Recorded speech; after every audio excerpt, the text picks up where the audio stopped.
Bien. Bueno. Ahí estamos. Bueno, vamos a arrancar definiendo, ¿sí?, lo que es el sistema endocrino, ¿sí? El sistema endocrino básicamente es un conjunto de glándulas o de órganos que van a sintetizar alguna sustancia, principalmente hormonas. Esa hormona lo que va a hacer es viajar, ¿sí?, hacia algún órgano o algún tejido y va a generar una acción en ese tejido, la hormona que se liberó. Ahora, no es que llega la hormona directamente, ¿sí?, y dice, hola, buenísimo, llegué a este tejido, voy a generar una acción, sino que lo que necesitamos para generar esa acción biológica por parte de la hormona es que interactúe con un receptor. Y este es como el primer concepto importante y que seguramente en las mesas se lo habrán dicho un montón, pero que la función, ¿sí?, está dada por el receptor. O sea, si yo tengo hormona, pero no tengo un receptor, no voy a generar ninguna acción biológica. Yo necesito sí o sí que esa hormona se una al receptor. Esperen que acepto gente. Creo que tengo gente para aceptar. Ahí va. Ahí fue. ¿Sí? Ahora van a ver que este sistema endocrino tiene varias funciones, que principalmente esas funciones van a ser mantener la homeostasis de mi cuerpo, el crecimiento y desarrollo, la utilización y almacenamiento de energía, respuesta al estrés y reproducción. Van a ir viendo que a medida que vayamos avanzando en las clases y vayamos viendo las diferentes hormonas, van a ir respondiendo a todas o algunas de estas funciones que cumple el sistema endocrino. ¿Bien? Y saben que no solamente tenemos el sistema endocrino para regular nuestro cuerpo, sino que también tenemos el sistema nervioso, ¿sí? Vamos a ver que todo lo que es los procesos del sistema endocrino van a ser mucho más lentos que el sistema nervioso, pero todos esos procesos van a ser mucho más duraderos en el tiempo que lo que es en el sistema nervioso, ¿sí? Y obviamente la principal diferencia es que el sistema endocrino, la comunicación va a ser mediante hormonas, y el sistema nervioso, la comunicación va a ser por neurotransmisores, ¿sí? Esto es como un poco para generalidad y dar una intro a la materia. Ahora, esto es lo que nosotros para Fisio Entre Nos llamamos el ABC hormonal, ¿sí? Van a ver que acá tienen como un cuadrito que está muy bueno y que lo ideal es que nosotros vayamos, con cada hormona que vayamos viendo durante las próximas clases, completando este cuadrito. Van a ver que en nuestro drive, que lo tienen en la página de Instagram, o si no se los vamos a poner en el drive que tienen ustedes del curso, les vamos a poner todo un cuadro, ¿sí?, con este ABC hormonal para que vayan completando, a medida que vamos viendo las diferentes hormonas, este cuadro y que les quede súper organizado y lindo. Porque van a ver que al principio, cuando vemos una hormona aislada, es re fácil, ¿sí? Bueno, buenísimo, me sé las funciones de esa hormona, pero después cuando empezamos a ver un montón de hormonas, ¿sí?, es un lío, ¿sí? Van a ver que interaccionan unas con otras, entonces está bueno tenerlo bien organizado. ¿Qué vamos a ver en esta vez hormonal? Bueno, vamos a ver que la hormona se libera de cierta glándula o cierto tejido, vamos a ver qué tipos de hormonas tenemos, cómo se comunican esas hormonas, a qué receptores utilizan y qué respuestas biológicas van a cumplir. Entonces, arranquemos por el paso 1, que es la glándula o el tejido u órgano en el cual yo sintetizo la hormona, ¿sí? Van a ver que tenemos glándulas o tejidos que pueden ser clásicos o no clásicos, ¿sí? Se los llama órganos clásicos o no clásicos. ¿Qué es esto de tener un órgano clásico o no clásico? El clásico es el que tiene como principal función la síntesis de hormonas, ¿sí?, como es la glándula tiroides, la suprarrenal, ¿sí?, el páncreas. La principal función de esos tejidos es sintetizar hormonas. Y un tejido no clásico es que va a poder sintetizar hormonas, pero que no es su principal función. Vamos a ver que todo lo que es el hígado, el riñón, el corazón, van a sintetizar hormonas, pero claramente la principal función del corazón no es la síntesis hormonal, sino que son otras, ¿sí? ¿Me siguen hasta acá? Sí, ¿no? Con un sí me alcanza, me hacen sí. Buenísimo. Si voy muy rápido, algo no me entienden, me frenan y me piden que se los vuelva a explicar. No hay problema, ¿sí? Bien. Ahora, una vez que nosotros liberamos esa hormona, ya sea de un tejido clásico o no clásico, tenemos que ver, bueno, qué tipos de hormonas tenemos, ¿sí? Y las podemos clasificar de dos maneras a las hormonas. O por su estructura química o por su solubilidad, ¿sí? Según su estructura química, tenemos a las hormonas peptídicas, a las aminas, a las esteroideas y a las derivadas de ácidos grasos. Todo lo que son las hormonas derivadas de ácidos grasos, sí, que son las prostaglandinas, los leucotrienos, son importantes, pero exceden a la cursada de fisio. Van a ver que nosotros no las vamos a ver en la cursada, ¿sí? Vamos a ir más por los otros tres tipos de hormonas, que son las peptídicas, las aminas y las esteroides, ¿sí? Van a ver que, además de por su estructura química, las podemos clasificar, ¿sí?, por su solubilidad a las hormonas, en si son hidrosolubles o si son liposolubles. Van a ver que las hormonas que son esteroideas o derivadas de ácidos grasos van a ser liposolubles, ¿sí? Y las que son peptídicas y las aminas, no todas, pero la mayoría, van a ser hidrosolubles. Espero que alguien más me pidió que lo acepte.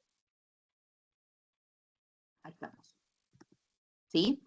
Ahora, tenemos que diferenciar como qué característica tiene una hormona que es hidrosoluble y qué característica tiene una hormona que es liposoluble, ¿sí? Van a ver que las hormonas que son liposolubles, ¿sí? En plasma se van a transportar libres, ¿sí? ¿Por qué se van a transportar libres? Bueno, porque el plasma, ¿sí? Tiene un gran contenido acuoso. Entonces, una hormona que es afín al agua, en el plasma va a estar cómoda y va a poder viajar perfectamente y no va a necesitar de una proteína que la transporte por la sangre, ¿sí? Entonces, las hormonas que son hidrosolubles, en plasma van a circular libremente. Ahora, cuando llegan a la célula blanco donde van a generar su acción, recuerden que siempre la hormona se tenía que unir con un receptor para generar esa acción. Los receptores que utilicen las hormonas que sean hidrosolubles van a ser receptores que estén en la membrana. ¿Y por qué es esto? Porque recuerden que las células sí tienen una bicapa de fosfolípidos. Algo que es hidrosoluble o afín al agua no puede atravesar esta bicapa de fosfolípidos así como así. Entonces lo que hace es interaccionar con receptores que estén en la membrana, ¿sí? Y otra característica que tienen las hormonas hidrosolubles es que se almacenan en gránulos. ¿Qué quiere decir? Que yo tengo ya sintetizada esa hormona, la tengo guardadita en gránulos y cuando la necesito o tengo el estímulo, la libero. ¿Sí? ¿Vienen bien? Esto es bastante fácil, pero yo les pregunto porque todavía no nos conocemos. ¿Sí? Sí, sí. Bien. Por otra parte, tenemos a las hormonas que son liposolubles, ¿sí? Que como son liposolubles, en el medio acuoso, que es la sangre, no van a estar muy cómodas para poder viajar y transportarse. Entonces, lo que van a requerir estas hormonas van a ser proteínas de transporte, ¿sí? Entonces, la manera que yo tengo de circular en plasma a las hormonas que sean liposolubles es unido a proteínas.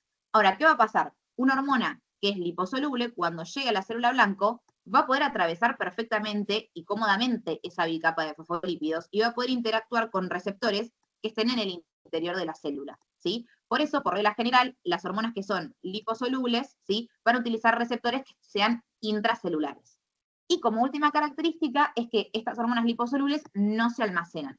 O sea que cada vez que yo quiero liberar o quiero, digamos, liberar una hormona que sea liposoluble, no la tengo almacenada en gránulos, sino que la tengo que sintetizar de nuevo, la tengo que volver a generar para liberar esa hormona.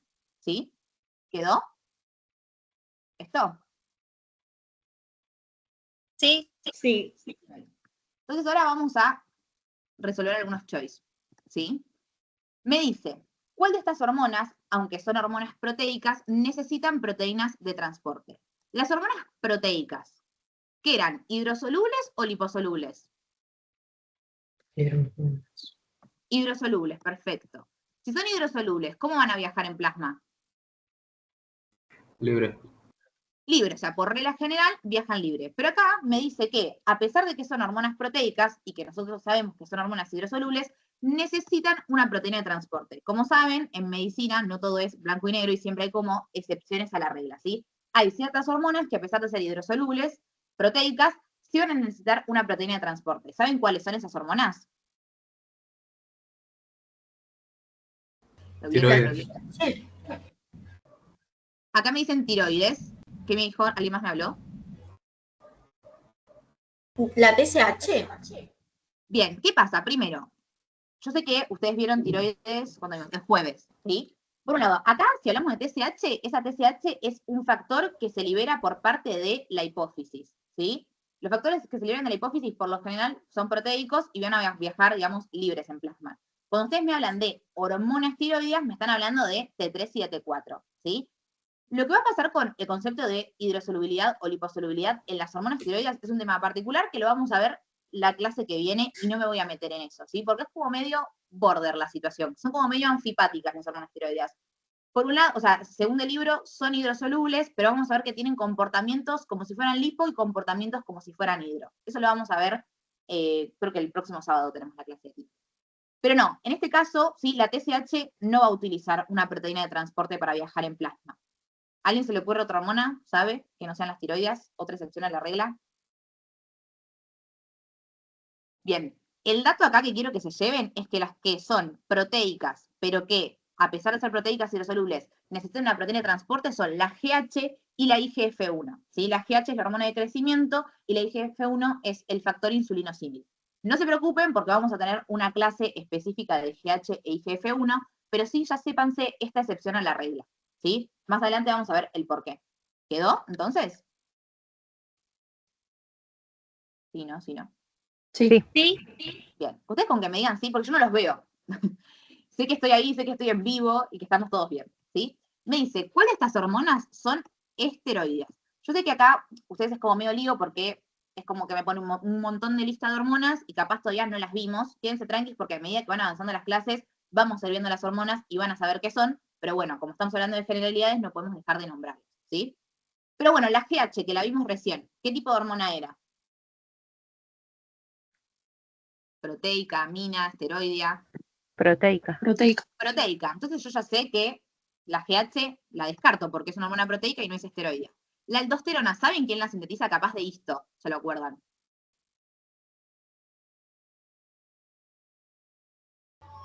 ¿No? La glándula renal, suprarrenal. Perfecto, ¿sí? La glándula suprarrenal, principalmente la corteza de esa glándula suprarrenal, va a sintetizar la aldosterona. Y vamos a ver que todas las hormonas que provengan de esa corteza suprarrenal derivan del colesterol. Entonces van a ser hormonas que sean esteroides, ¿sí? Pero bueno, acá ya con la GH yo ya descarto esa opción. La B me dice hormonas tiroideas. ¿Son esteroides las hormonas tiroideas? ¿O qué No. son? Perfecto, ¿se acuerdan que eran? Que lo vieron el jueves. Aminas. Aminas, perfecto. Yo digo, lo vieron el jueves para los que están en cursada regular. Si hay alguno para recu o lo que sea, nada, ¿sí? Después tenemos los DEA y el estriol, o me dice ADH y paratormona. La ADH, vamos a arrancar por la opción D. ¿Qué tipo de hormona es? ¿Se acuerdan? Antidiurética. Si es esteroidea, si es proteica, si es amina.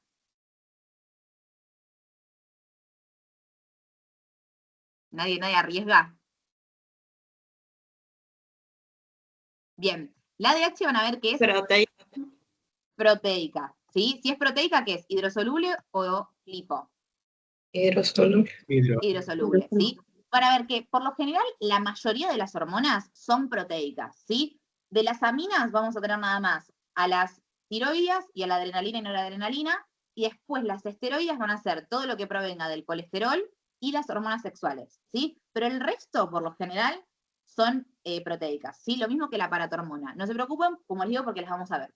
Y como descarte, y me queda como opción correcta, la C, que es DEA y estriol. El estriol, ¿sí? Es un tipo de estrógeno, o sea que es una hormona sexual, por ende es esteroidea, y los DEA van a ser un tipo de andrógeno que los libera también la glándula suprarrenal y que lo vamos a ver más adelante. ¿Pero quedó esta?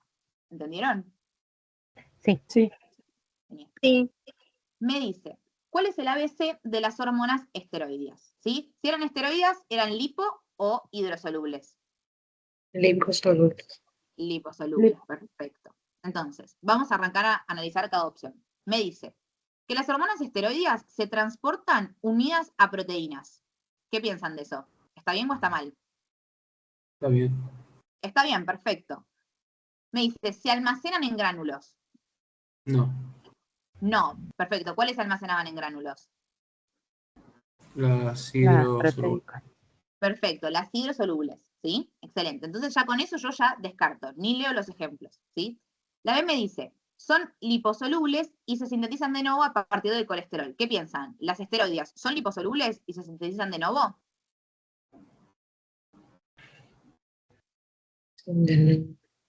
Sí. Sí, perfecto, ¿sí? Dijimos que eran liposolubles y que yo para obtenerlos las tenía que sintetizar de nuevo. Me dice, no se almacenan intracelularmente, que eso también está correcto, porque las que se almacenan intracelularmente eran las hidrosolubles, y me tira ejemplos, ¿sí? Me tira el cortisol, me tira la androstenediona y me tira la progesterona, ¿sí? Van a ver que la progesterona es una hormona sexual, por ende es esteroidea, y tanto el cortisol como la androstenediona vamos a ver que derivan del colesterol, ¿sí? Entonces van a ser de tipo esteroides. Pero supónganse que ustedes no saben los ejemplos, dicen, bueno, esta me cierra, la dejo ahí y me fijo el resto de opciones, ¿sí? O sea, esta es la correcta, pero supónganse que dicen, che, la verdad no me acuerdo cuáles eran esteroides, bueno, seguimos analizando el resto. La C me dice, se transportan unidas a proteínas, que eso como dijimos que estaba. Bien. Está bien. Bien. No se almacenan intracelularmente. ¿Eso cómo está? Sí, bien. está bien. Está bien, porque sintetizan de nuevo. Perfecto. O sea, hasta acá, toda esta opción estaría bien. Y ahora me tira los ejemplos. Me dice, dihidropiandrosterona, 1,25, dihidroxicolecalciferol y T4. De estas 3 opciones, ¿hay alguna que ustedes sepan con certeza que no es esteroidea? T4. T4, ¿sí? O sea, lo que está mal de esta oración, porque las otras 2 sí son esteroideas, es la T4. Pero listo, yo ya sé ese dato de que la T4 no es esteroidea, cancelo toda la opción, ¿sí? Y la D me dice, son liposolubles, que eso cómo está, Sí. bien o mal. Bien, Bien. dice, se almacenan en gránulos, que dijimos que no se almacenan, que se sintetizan de nuevo. Bien, entonces ahí ya sé que la correcta es la B. ¿Se entiende cómo ir pensando? Genial. Bien, entonces, ahora nosotros una vez que ya sintetizamos la hormona y vimos qué tipo de hormonas tenemos, bueno, estas hormonas se tienen que transportar o comunicar de alguna manera con otra célula vecina, ¿sí? Para después ir y generar la acción. ¿Qué tipo de transporte o comunicación tenemos? Bueno, tenemos la comunicación endocrina, que básicamente es entre 2 células que están a distancia, y lo que se produce es que se libera la hormona, viaja por sangre esa hormona y va a actuar a una célula que esté a distancia. Después tenemos lo que es la comunicación parácrina, que esta comunicación parácrina se va a dar entre células que estén muy cerquita unas de otras, ¿sí? Yo voy a liberar desde una célula a la hormona, va a viajar por el líquido extracelular y va a actuar, ¿sí?, en células vecinas. Por otra parte, tenemos lo que es la comunicación autócrina, ¿sí? Que la autócrina es, se libera la hormona al líquido extracelular y actúa sobre receptores de sí misma, ¿sí? Como que se autorregula a sí misma. Por otra parte, tenemos la intácrina, donde en la intácrina no tenemos liberación hacia el espacio extracelular, sino que se libera la hormona dentro del citoplasma y interacciona con receptores que estén dentro de esa célula. Por otra parte, tenemos la comunicación yuxtácrina, que se va a dar entre 2 células que estén bien pegaditas por unas uniones que se llaman uniones gap, ¿sí? Y va a difundir por esas uniones la hormona. Después tenemos la comunicación nerviosa, que eso es tema de estudio de la clase 2 de neuro, pero que es la famosa sinapsis, ¿sí? Y después tenemos la neuroendocrina, que es entre una célula de lo que es el sistema nervioso y una célula sistémica general. ¿Bien? ¿Alguna duda con esto? No, está bien. No, perfecto. Entonces, me dice, las características de la comunicación parácrina son, ¿cómo es la comunicación parácrina? ¿Qué hace la hormona? ¿A dónde se libera? O si se libera. ¿Cómo? Perdón, se me borró ahí la La voz. intersticio. Bien, se liberan al líquido extracelular. ¿Y dónde van a actuar? A una célula De vecina. los vecinos. A una célula vecina. Perfecto. Entonces, vamos con las opciones. La me dice, una señal química que difunde al exterior celular donde interacciona de manera local con las células más próximas. ¿Qué piensan de eso? De esta opción. Está bien. Está Creo que bien, sí. podría corresponder, ¿no? Con una comunicación de tipo parácrina. Excelente. Pero vamos a descartar las otras. La B me dice, la comunicación por contacto con otras células mediante moléculas de adhesión. ¿Este qué tipo de comunicación es? La yuxtácrina. Perfecto, la yuxtácrina, ¿sí? La C me dice, las moléculas señalizadoras son secretadas por células especializadas y se transportan por sangre. Endócrino. Esta comunicación, Endocrina. perfecto, endocrina, ¿sí? Y la D me dice, una célula sintetiza y libera la molécula señal que puede actuar con los receptores de membrana de la misma célula. ¿Esta cuál es? Endócrino. Autócrina. Autocrina, perfecto. Bien, me dice, de los diferentes mecanismos de comunicación celular, marque a qué se refiere la acción hormonal paracrina y señale un ejemplo de la misma. O sea, acá tenemos que señalar el mismo tipo de comunicación, pero me va a poner ejemplos de esta comunicación, ¿sí? Me dice, la hormona se libera al líquido extracelular y ejerce su acción sobre la misma célula que la libera. ¿Qué piensan de esa opción? No, está mal. No. ¿Qué tipo de comunicación es esta de nuevo?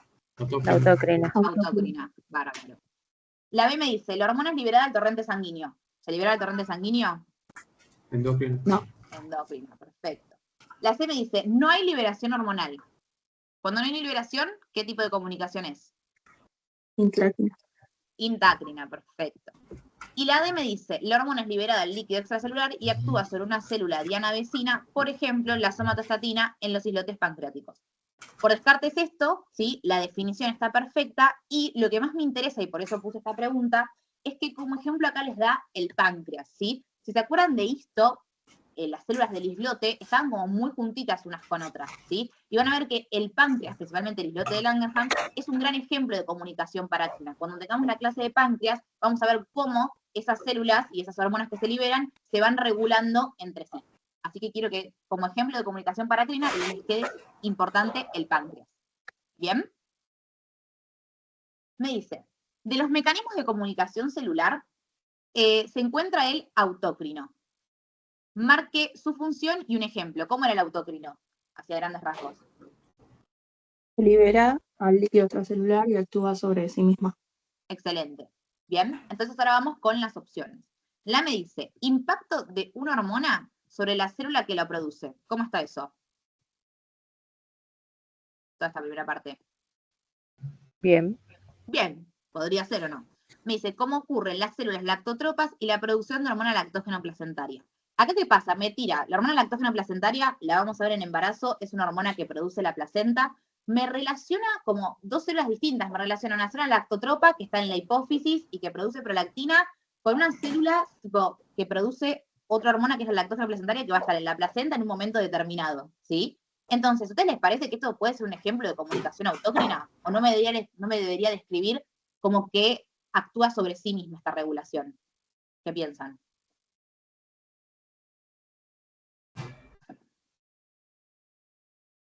Del ejemplo. ¿Sí, no? Bien, o sea, claramente esto no es un ejemplo de comunicación autócrina, ¿sí? Porque me está describiendo dos células distintas. Bien. La E me dice, impacto de una hormona sobre la célula vecina. ¿Hasta acá? ¿Está bien o está mal? Si es autócrino. Está mal. No, Está está mal. Está mal. Perfecto. ¿Qué sería, vecina? Paráclino. Paráclino. Para ver que yo repito mucho y les hago repetir mucho porque yo soy fiel partidaria de que se aprende por repetición. Así que a mí me van a escuchar decir 80 veces lo mismo, es decir, me tiene repodrida, pero realmente se los voy a grabar en la mente, ¿sí? La C me dice, impacto de una hormona sobre la célula que la produce. ¿Hasta ahí cómo vamos? ¿Bien o no? Bien. Bien. ¿Cómo ocurre la célula beta del islote de Langerhans y la insulina? ¿Qué piensan de esta opción? ¿Podría ser o no? Sí. Sí. Y vamos a ver la D. Me dice, impacto de una hormona sobre la célula que la produce, cómo ocurre en las células de la zona fasciculada de la glándula suprarrenal y la regulación por ACTH. La correcta acá es la C, porque fíjense lo siguiente. En la C me está describiendo cómo la misma célula beta se está autorregulando, ¿sí? Con la liberación de insulina, que lo vamos a ver más adelante. Y en la opción D me está hablando de células de la glándula suprarrenal y, o sea, hormonas que libero de la glándula suprarrenal y ACTH, o sea, una hormona que libero desde la hipófisis. Eso no es un tipo de comunicación parácrina. ¿Me siguen? ¿Por qué está mal la D? ¿Y por qué la correcta es la C? ¿Le cierra? Sí. ¿Sí? ¿Por qué traje también esta pregunta? Porque si bien quiero que se queden como principal ejemplo que el páncreas tiene una comunicación parácrina entre sus diferentes células, también es súper importante la regulación autócrina que tiene la célula beta, ¿sí? Sobre sí misma. ¿Bien? ¿Quedó entonces? Bien. Sí, sí. Excelente. Bueno, vamos a ver el tema más odiado, o más denso por ahí para ustedes, que es el tema de receptores, ¿sí? Para fisio hay que saber, pero no hay que ser tan detallistas, ¿sí? Después ustedes cuando rindan Bioki, más que nada están en cátedra 1 seguramente, tengan que saber un poco más en detalle. Pero acá vamos a ir siempre como a lo más grande, ¿sí? Y yo les voy a decir bien qué es lo que se tienen que aprender. Pero cuando hablamos de receptores tenemos que clasificarlos. Y la primera clasificación que hacemos es en si son receptores de membrana o si son receptores intracelulares, ¿sí? Dentro de los receptores intracelulares tenemos los citoplasmáticos y los nucleares. Ya de base les aclaro que vamos a ver un montón de hormonas que utilizan receptores intracelulares. No quiero que se maten en aprenderse de si, no sé, la progesterona utiliza receptores citoplasmáticos o nucleares. Sí sepan cuáles hormonas se utilizan intracelulares, pero no gasten memoria en aprenderse cuáles son citoplasmáticos y cuáles son nucleares. Si ustedes tienen tiempo y les resulta fácil, apréndanlo porque, bueno, nunca está de más el conocimiento, pero sepan que lo más importante es que sepan que cuáles son las hormonas que utilizan esos receptores intracelulares. Obviamente lo vamos a ir viendo durante la cursada, ¿sí? Y después tenemos los receptores de membrana, que dentro de los receptores de membrana tenemos 3 tipos: los ionotrópicos, los metabotrópicos y los que tienen actividad enzimática. Los ionotrópicos, que tienen la fotito acá, son canales, sí, o sea, son receptores, perdón, que están asociados a canales iónicos, ¿sí? Ven que viene el ligando, que tiene ahí el espacio, ¿sí? Para unirse, y cuando se activa ese receptor, se abre un canal iónico y deja el pasaje de diferentes electrolitos. Después tenemos a los receptores metabotrópicos, ¿sí? Que esos receptores metabotrópicos son los que tienen acoplados una proteína G. También se los puede llamar receptores 7-TMS, porque como ven acá es como una viborita que atraviesa 7 veces la membrana, ¿sí? Y dentro de los metabotrópicos vamos a ver que tenemos diferentes tipos, y estos vamos como a hacer como una ampliación y los vamos a ver un poquito más en detalle, ¿sí? Dentro de los receptores metabotrópicos, como les dije, teníamos diferentes asociaciones a diferentes proteínas G, ¿sí? Y dependiendo de la proteína G a la que el receptor esté asociado, va a ser diferente la respuesta que esté ejerciendo ese receptor. Entonces vamos a comenzar hablando de la proteína GS, ¿sí? Que es la que está acá en el medio. Fíjense, llega el ligando y se une a el receptor metabotrópico que está acoplado a una proteína GS. Independientemente de qué proteína G estemos hablando, el primer paso siempre es igual para cualquier proteína G, ¿sí? Llega el ligando, se une al receptor, y esa proteína G tiene 3 subunidades. ¿Qué va a pasar? Una de sus subunidades, que es la subunidad alfa, se va a disociar del resto de la proteína G. Eso ocurre porque intercambiamos GDP por GTP, que no es tan importante, pero sí sepan que se disocia esa subunidad alfa. Esa subunidad alfa lo que va a ir a hacer es activar a diferentes enzimas. ¿A qué enzimas va a activar? Bueno, eso va a depender de qué proteína G estemos hablando. Entonces, ¿qué va a pasar con las proteínas GS? Viene el ligando, se une al receptor, se disocia la subunidad alfa de la proteína GS, y esa subunidad alfa, en este caso, va a activar una enzima que se llama adenilato ciclasa. Esa adenilato ciclasa, ¿qué va a hacer? Va a transformar el ATP en AMP cíclico, ¿sí? Y esto quiero que se lo recuerden, ¿sí? El AMP cíclico. ¿Por qué? Porque el AMP cíclico es el segundo mensajero de la proteína GS. Entonces, cada vez que yo les diga proteína GS, ustedes me tienen que decir AMP cíclico. Tienen que hacer como esa relación, ¿sí? Vamos a ver que después ese AMP cíclico va a ir a activar otra proteína que es la PKA, y eso va a hacer que se siga generando una cascada de señalización para ir hacia la respuesta celular o la respuesta biológica. Eso ya es más detalle y se lo dejamos más a Bioki. Con que ustedes sepan que la proteína GS activa la adenilato ciclasa y eso hace que se forme más AMP cíclico y que el AMP cíclico es el segundo mensajero, estamos bien. ¿Entendieron? ¿Proteína GS? ¿O tienen alguna duda? ¿Lo puedes volver a repetir, por favor? Sí, obvio. Todo desde el principio, lo repito. No, lo del AMP. Ah, sí. Cuando se disocia la subunidad alfa, en este caso, como es de la proteína GS, vamos a activar esta enzima que se llama adenilato ciclasa. Esa enzima, la adenilato ciclasa, lo que hace es agarrar ATP y lo transforma en AMP cíclico. Ese AMP cíclico después va a seguir una cascada de señalización activando diferentes proteínas. Acá vas a ver que va a activar a esta que se llama PKA, y esa PKA también va a activar a otra proteína y va a seguir toda la cascada de señalización hasta generar la respuesta biológica, ¿sí? Lo que yo quiero que ustedes se queden es que ese AMP cíclico es el segundo mensajero, y que siempre que yo les digo proteína GS, ustedes tienen que decir AMP cíclico, lo tienen que relacionar como su segundo mensajero. ¿Se entendió? Sí. Ahora, genial. Algo importante es que sepan que este tipo de receptores es un tipo de receptor estimulatorio, ¿sí? Y acá tienen la asociación con el AMP cíclico. ¿Bien? Ahora vamos a ir con los GI, ¿sí? Que el inicio es igual. Viene el ligando, se une al receptor y la subunidad alfa de la proteína G se va a disociar. En este caso, como es una proteína GI, esa subunidad alfa lo que va a hacer es venir e inhibir a la adenilato ciclasa, la enzima que hablamos antes, ¿sí? Si no tengo adenilato ciclasa porque la estoy inhibiendo, ese ATP no se va a formar en AMP cíclico y los niveles de AMP cíclico van a bajar. Al bajar los niveles de AMP cíclico, yo no puedo continuar con la cascada de señalización y voy a ver que no voy a obtener una respuesta biológica. ¿sí? O una respuesta celular. Por ende, los receptores que están acoplados a proteína GI son receptores inhibitorios, ¿sí? Es básicamente lo mismo que el GS, pero en este caso estoy inhibiendo toda esa cascada de señalización. ¿Se entiende? ¿O no? Sí, sí. Genial. Y vamos con los que tienen acoplados a la proteína GQ, ¿sí? El caminito arranca igual, viene el ligando, se une al receptor, se disocia esa subunidad alfa, pero como es proteína GQ, va a ir a activar a otra enzima que se llama fosfolipasa C, ¿sí? Esa fosfolipasa C, ¿qué hace? Agarra un fosfolípido de la membrana celular y lo va a transformar en IP3, que es inositol trifosfato, y en diacilglicerol. O sea, ese fosfolípido que agarró de la membrana lo transforma en estos dos compuestos, IP3 y DAG, ¿sí?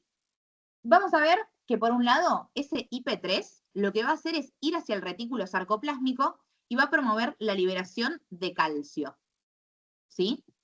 Y en conjunto, lo que es el calcio y el diacilglicerol, y también el IP3, por más que acá no esté la flechita, van a seguir activando otras proteínas para continuar con la cascada de señalización y promover una respuesta celular, ¿sí? ¿Qué me importa que entiendan de acá? Que tanto el IP3 como el DAG como el calcio, los tres son segundos mensajeros de la proteína GQ. Pero el más importante de todos, y el que se les tiene que venir a la cabeza, siempre que digo proteína GQ, es el calcio, ¿sí? ¿Se entendió? Sí. Bueno, ¿sí? Y como van a ver, también es un receptor estimulatorio. Y acá tienen los 3 segundos mensajeros, ¿sí? Y vamos con los últimos receptores que entran dentro de la categoría de los receptores de membrana, que son los que tienen actividad enzimática. Dentro de los que tienen actividad enzimática los podemos dividir, los que tienen actividad enzimática intrínseca y extrínseca, ¿bien? Entonces, vamos a arrancar con los que tienen actividad enzimática extrínseca, ¿sí?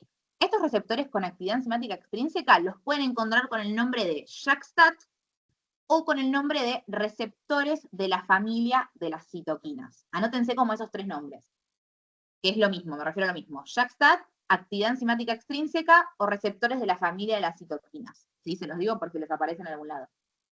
¿Qué va a pasar? Va a llegar el ligando, ¿sí? Y van a ver que es como que el receptor este con actividad enzimática extrínseca tiene como 2 subunidades. Cuando llega el ligando, se juntan y el ligando puede interaccionar con el receptor. Esperen que acepto a alguien. Ahí va. Entonces, ¿qué va a pasar? Llega el ligando, ¿sí? Y van a ver que lo que yo necesito para que este receptor funcione es que se fosforile, ¿sí? O sea, agregarle un grupo fosfato. ¿Qué pasa? Este receptor por sí mismo como que no puede hacer esa actividad de autofosforilarse, de autoagregarse un grupo fosfato, sino que necesita de estas proteínas que son las JAK, que las tienen asociadas ahí al lado, que lo que hacen estas proteínas JAK es fosforilar al receptor, o sea, agregarle un grupo fosfato. Cuando yo le agrego un grupo fosfato al receptor es como que lo activo y activo toda la cascada de señalización. Entonces, ¿qué me importa de esto? Es que estos receptores se llaman con actividad enzimática extrínseca porque ellos mismos no tienen la capacidad de agregarse el grupo fosfato, sino que necesitan de esta proteína, que es la proteína JAK, para que les agregue el grupo fosfato y poder activarse. Una vez que se activa, van a reclutar estas proteínas que son las STAT, van a ir al núcleo y van a desarrollar la respuesta. No me importa que se aprendan todo el receptor, cómo funciona, sino que asocien esto de, bueno, se llama con actividad enzimática extrínseca porque él mismo no se puede autofosforilar y necesita otra proteína, que es la JAK, para fosforilarlo. ¿Se entendió? ¿Me lo podrías repetir, por favor? Sí, obvio. Ustedes para activar el receptor, o sea, llega el ligando, ¿no? Se unen las 2 unidades del receptor y lo que yo necesito para que este receptor empiece a reclutar otras moléculas y se vaya desarrollando la señal es que se fosforile, o sea, que se le agregue un grupo fosfato. Este receptor por sí mismo no es que llega al ligando y dice, bueno, listo, me fosforilé, sino que necesita que ese grupo fosfato se lo dé otra persona, por decirlo de alguna manera, que es la proteína JAK que tienen asociada. Por eso la ven acá. Esta proteína JAK, cuando se une el ligando y se juntan las 2 unidades del receptor, fosforila el receptor, le agrega un grupo fosfato. Eso hace que se puedan empezar a reclutar diferentes proteínas, una de ellas es la STAT, y que se empieza a generar toda la cascada de señalización para generar la respuesta celular. ¿Ahí quedó? Ok, bien. Genial. Por otra parte, tenemos los receptores con actividad enzimática intrínseca, o que también se conoce como receptores tirosinquinasa, ¿sí? ¿Cuál es la diferencia de estos receptores? Que cuando llega el ligando, ellos mismos sí tienen la capacidad de agregarse al grupo fosfato y fosforilarse. Entonces llega el ligando, se juntan, ¿sí? Se autofosforilan y empiezan a reclutar diferentes moléculas o proteínas, entre ellas las IRS, que no importa que se las aprendan, y eso va a derivar en diferentes vías de señalización para generar la respuesta biológica. ¿Se entendió ahora? Los receptores, terminamos con el sufrimiento. Bien, entonces vamos con las preguntas. Me dice, las citoquinas son glucoproteínas de bajo peso molecular.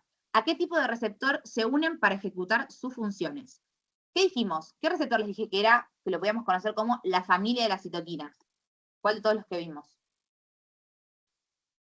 Actividad extrínseca. Perfecto, Enzimática. actividad enzimática extrínseca. ¿Y eran receptores de membrana o intracelulares esos? De membrana. De membrana. Entonces, fíjense, la A me dice, se une en un receptor nuclear. No, porque yo ya sé que son de membrana, ¿sí? Mismo la D me dice, se une en un receptor citoplasmático. Yo ya sé que es de membrana. La B me dice, se une en un receptor de membrana acoplado a JAK2, que traduce por STAT. O la C me dice, se une en un receptor de membrana acoplado a proteína G, que traduce por JAK. ¿Cuál es la correcta entre B y C? La B. La B. La B. La C me hizo como una mezcla entre dos receptores distintos, ¿sí? Me dice, ¿qué característica tienen los receptores 7 dominios transmembrana o 7 TMS? ¿Cuáles eran estos 7 TMS? ¿Qué tipo de receptores? Los metabotrópicos. Metabotrópico. Metabotrópicos, ¿qué tenían acoplado? Proteína La G. proteína G. Proteína G. Entonces, la me dice que interactúan directamente con la enzima adenilato ciclasa. O sea, ¿es el receptor el que interactúa directamente con la enzima? Que en este caso No. me pone ejemplo. No. ¿Quién es? ¿La proteína G o no? Es la que iba, la señal alfa, y activaba diferentes enzimas. Entonces esa la descarto. La B me dice, ¿tiene actividad tirosinquinasa? ¿Eso era una característica de los metabotrópicos? No. La No. C me dice, interactúa con distintos tipos de proteína G. ¿Qué piensan? Sí. Sí. Sí. Y la D me dice, se relaciona directamente con canales iónicos, que sabemos que cuáles eran. Ionotrópicos. Ionotrópico. Ionotrópicos, perfecto. Bien, acá va una imagen de la guía, ¿sí? Donde en la imagen A, lo que vemos es, esa galletita de la fortuna que yo le digo, es un receptor metabotrópico. ¿Cómo me doy cuenta? Porque fíjense que asociado tienen a la proteína G con sus 3 subunidades. Fíjense que cuando llega el ligando, que es la pelotita verde, se activa el receptor y la subunidad alfa se disocia. En este caso, esa subunidad alfa, al disociarse, empieza a generar toda una cascada de señalización, y como respuesta, en este caso particular, lo que obtengo es la apertura de un canal iónico, ¿sí? Y eso hace que puedan ingresar diferentes electrolitos a la célula. Ahora, ¿qué tengo en el gráfico B? Bueno, en el gráfico B tengo directamente un receptor ionotrópico. ¿Cómo me doy cuenta que es un receptor ionotrópico y no un canal? Porque veo que tengo el espacio para que se une el ligando, que es la pelotita verde, ¿sí? Y que cuando se une, se abre, ¿sí?, el canal iónico y recargas. ¿Bien? Ahora, yo les hago una pregunta. ¿Cuál piensan que va a ser más rápido en generar la señal? Porque fíjense que el resultado es el mismo. El resultado es la apertura de un canal iónico. ¿Bien? Pero ¿cuál va a ser más rápido? ¿El metabotrópico o el ionotrópico? Ionotrópico. Ionotrópico. Ionotrópico, perfecto. Más directa la acción, ¿sí? Excelente, más localizada, lo que se diría. Entonces ahora vamos a leer la pregunta. Me dice, si se comparan las respuestas de los receptores metabotrópicos con las de los ionotrópicos, puede afirmarse que en general las respuestas de los primeros respecto a los segundos son, o sea, los metabotrópicos respecto a los ionotrópicos, ¿son más lentos? Sí. Sí, Sí. perfecto, ¿sí? ¿Son más localizados los metabotrópicos? No. No, No. los ionotrópicos. Me dice, no intervienen segundos mensajeros. Interviene. Intervienen, ¿sí? Y me dice, son más rápidos, que sabemos que los más rápidos son los ionotrópicos, ¿sí? Bien, me dice, la unión de una hormona a su receptor tiene ciertas características. Marque cuáles son de los mencionados. Bueno, algo que no les dije cuando hablamos de receptores, esperen que si mi computadora me acompaña, voy para atrás, es que nosotros cuando hablamos de receptores nombramos los diferentes tipos de receptores que tenemos, ¿sí? Pero van a ver que los receptores tienen ciertas características, ¿sí? Que cumple con una regla memotécnica que es fresa, ¿sí? Como la canción de Tini. Ya está medio vieja, porque bueno, cuando inventamos la regla memotécnica estaba fresa de moda, que es la canción de Tini. Pero bueno, para que se acuerden, sí, que las características de los receptores es que tienen funcionalidad, que tienen reversibilidad, que tienen especificidad, que saturan y que tienen que tener afinidad por su ligando, ¿sí? A ver, es medio pavo, pero muchas veces aparecen en preguntas, y es una pregunta regalada, y que ustedes no se sepan las características, es como, bueno, bajón, ¿sí? Ahora esperen que tengo que volver a la diapositiva que me quedé. Ahí va. Entonces, me dice que la unión de una hormona a su receptor tiene ciertas características, marque cuáles son las mencionadas. ¿Es irreversible la unión del ligando al receptor? No. No, No. dijimos que era reversible, ¿sí? ¿La unión es de baja capacidad y alta afinidad? ¿Qué piensan? No. No. Alta afinidad. Alta afinidad. Y la capacidad también tiene que ser alta, ¿sí? La M dice ser de alta afinidad y alta especificidad. ¿Qué Sí. piensan? Sí. Perfecto, ¿sí? Tienen que ser afines y específicos. Uy. Y la A me dice ser de alta capacidad y baja especificidad. No, tienen que ser específicos. ¿Bien? Me dice, ¿cuál es el mecanismo de acción de los receptores de membrana asociados a la proteína GQ, por la cual dicha proteína genera segundos mensajeros? ¿Cuáles eran los segundos mensajeros de la proteína GQ? IP3 y DAG. AMP. ¿Y el calcio? Perfecto, IP3. DAG, y el más importante de todos, era el calcio. ¿Sí? Yo tardo en escribir. Bueno, vamos a dejar ahí. O sea, ¿sí? Entonces, me dice que en las proteínas, o en los receptores de membrana asociados a proteínas GQ, hay un aumento de la actividad de la adenilato ciclasa. La enzima adenilato ciclasa, ¿en qué proteína G la estimulábamos? GS. GS, Yes. perfecto. Y me dice la oración, me dice, con incremento de los niveles de AMP cíclico. O sea que toda la oración me está describiendo a la proteína GS. ¿Sí? ¿Qué es lo que pasa? Aumentamos la adenilato ciclasa y eso hacía que aumentaran los niveles de AMP cíclico. Entonces, descartamos. Pierdo el cursor.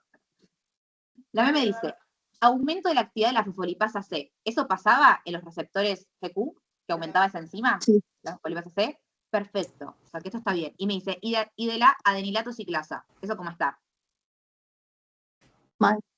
Mal, perfecto, porque estamos hablando de GQ, no de GS, ¿sí? La C me dice, aumento los niveles de IP3, disminuyendo los niveles de AMP cíclico. ¿Qué piensan de esa?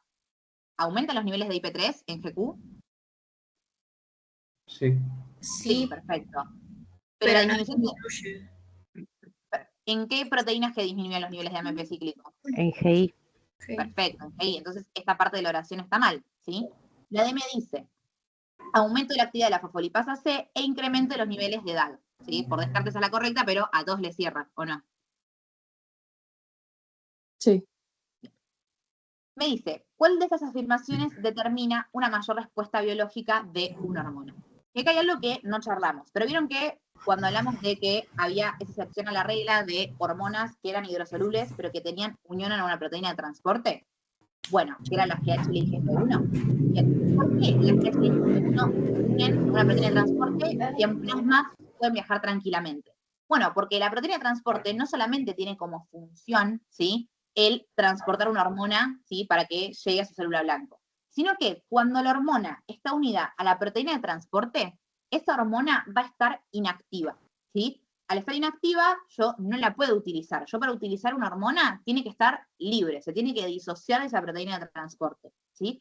Entonces, esto me hace que, por un lado, tengo a la hormona más inactiva, eso me hace tener como si fuera un pool de reserva de esa hormona para cuando yo la necesite, ¿sí? Y a su vez aumenta lo que se conoce como la vida media de la hormona, o sea, hace que la hormona esté mucho más tiempo en sangre, ¿sí? Alguno cursó renal, es tipo Julio. Pero bueno, para los que no cursaron renal, les cuento, no desesperen, que el riñón filtra un montón de cosas, ¿sí? Pero hay algo que el riñón no puede filtrar, que son proteínas. O sea, el riñón no puede eliminar por orina proteínas, en situación fisiológica. Entonces piensen que si yo tengo una hormona que está unida a una proteína de transporte, el riñón nunca va a poder eliminar a esa hormona por orina y va a tender todo a quedarse en la sangre, y que me quede por más tiempo, que me quede como un pool de reserva y que me quede inactiva. ¿Se entendió esto? ¿Hasta acá? ¿Lo que estamos explicando? Sí. Bien. Sí. Ahora, si yo quiero tener mayor respuesta biológica, voy a querer tener a la hormona libre o unida a una proteína de transporte, si quiero más respuesta. Libre. Libre. Porque si está unida a la proteína de transporte, no se puede unir al receptor. ¿Sí? Perfecto. Entonces, ahora vamos con las opciones. La me dice, la respuesta biológica solo depende de la afinidad hormona-receptor, mientras que la relación entre hormona circulante unida a proteínas, hormona libre, no determina la respuesta biológica. ¿Qué piensan de eso? ¿Solo me importa que se una al receptor? No. O sea, también depende de cuánta cantidad tengo de hormona libre. Excelente. Me dice, mayor número de receptores específicos y mayor porcentaje de hormona libre circulante. ¿Ustedes piensan que si yo tengo más receptores específicos y más hormona libre, voy a tener más respuesta biológica?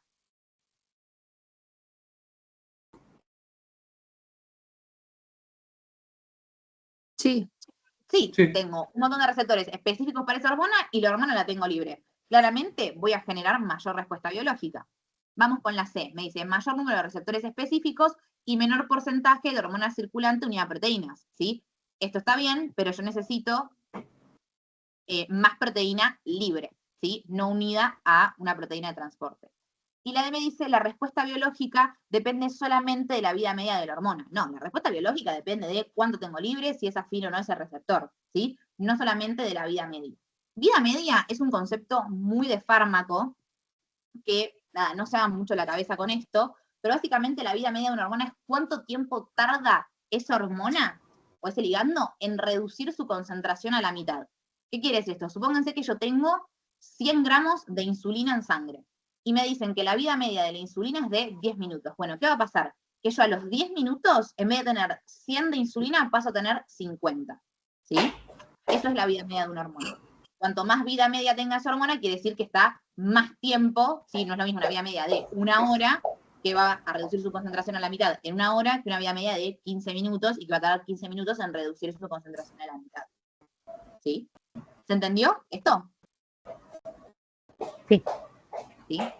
Me dice, ¿qué cambios sería de esperar al aumentar la unión de una hormona a la proteína plasmática? Si yo aumento la hormona a la proteína de transporte, ¿voy a tener más actividad biológica? Menos. No. Menos. Perfecto. Entonces, la que me dice aumento la actividad de la hormona, chau.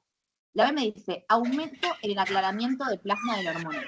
Para los que no usaron renal, aclaramiento es dejar libre de una sustancia al plasma o a la sangre. O sea, eliminarle del plasma una sustancia. Bien, que van a ver que principalmente se lo hace el riñón y por eso se ve más en renal. Pero si yo tengo mucha hormona unida a proteína, ¿voy a limpiar mi plasma de sangre o va a tender a quedarse en el plasma? Va a quedar en plasma. Va a quedar en plasma, entonces yo no voy a aumentar este como aclaramiento o limpiamiento que tengo de la sangre, ¿sí? La C me dice, aumento en el reservorio y en el plasma para una rápida disposición de la hormona libre. ¿Qué piensan de esta? Sí, aumenta la reserva. Perfecto, aumenta la reserva y cuando yo la necesite la hormona, la libero y la utilizo, ¿sí? Y la D me dice aumento de la degradación. Si está unida a la proteína, no la voy a degradar, ¿sí? Bien. Vamos con otro concepto que es up y down regulation, ¿sí? Van a ver que en nuestro cuerpo tenemos diferentes mecanismos de autorregulación para siempre mantener como las variables y el funcionamiento de mi cuerpo en condiciones estables, ¿sí? Ustedes no quieren que ni se exacerbe la función, ni que esa función sea muy baja. Como les digo, esto en condiciones fisiológicas. Cuando tenemos patología, yo puedo tener más función o menos función. Pero cuando estamos en condiciones fisiológicas, nosotros queremos mantener siempre los valores estables o el funcionamiento de una manera estable o regulada. Entonces, el up-down regulation es un mecanismo de regulación que tiene mi cuerpo, ¿sí? ¿Qué pasa? Cuando nosotros tenemos, arrancamos por acá, mucho ligando, ¿sí? Dando vueltas, ¿qué pasa? Vamos a tener lo que es el down regulation, que el down regulation es que frente a mucho ligando, baje o haya una disminución en el número de receptores. ¿Ven cómo? A medida que pasa el tiempo, tengo mucho ligando y la cantidad de receptores va bajando en cantidad. ¿Por qué pasa esto? Y por esto que les digo, si yo de la nada tengo mucho ligando dando vueltas, ¿qué va a pasar? Tengo más chance que se una un receptor y que se desencadene una función. Y yo no quiero que por tener mucha hormona circulando, de la nada las funciones de mi cuerpo se exacerben y sean súper altas. ¿Me siguen? ¿Sí? Sí.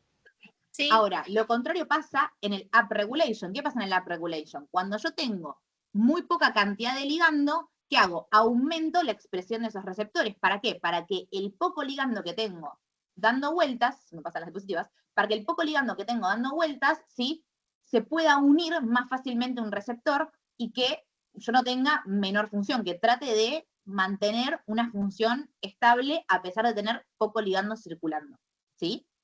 Ahora, ¿cómo vamos a hacer esto de down-up regulation? Bueno, recuerden que los receptores son proteínas, ¿sí? Entonces, si yo quiero down-regular esos receptores, ¿qué voy a hacer? Los voy a enmascarar, voy a disminuir la síntesis de ARN mensajero, voy a aumentar la degradación de ese ARN mensajero, voy a internalizar los receptores. Si quiero aumentar esos receptores en la membrana, los voy a desenmascarar, voy a tratar de sintetizar más proteínas, sintetizando más ARN mensajero, disminuyendo su degradación y reciclando los receptores que ya tengo. ¿Se entendió hasta acá up y down regulation? Sí. Sí. Bien. Ahora, tenemos diferentes tipos de up y down regulation, que es homólogo o heterólogo, ¿sí?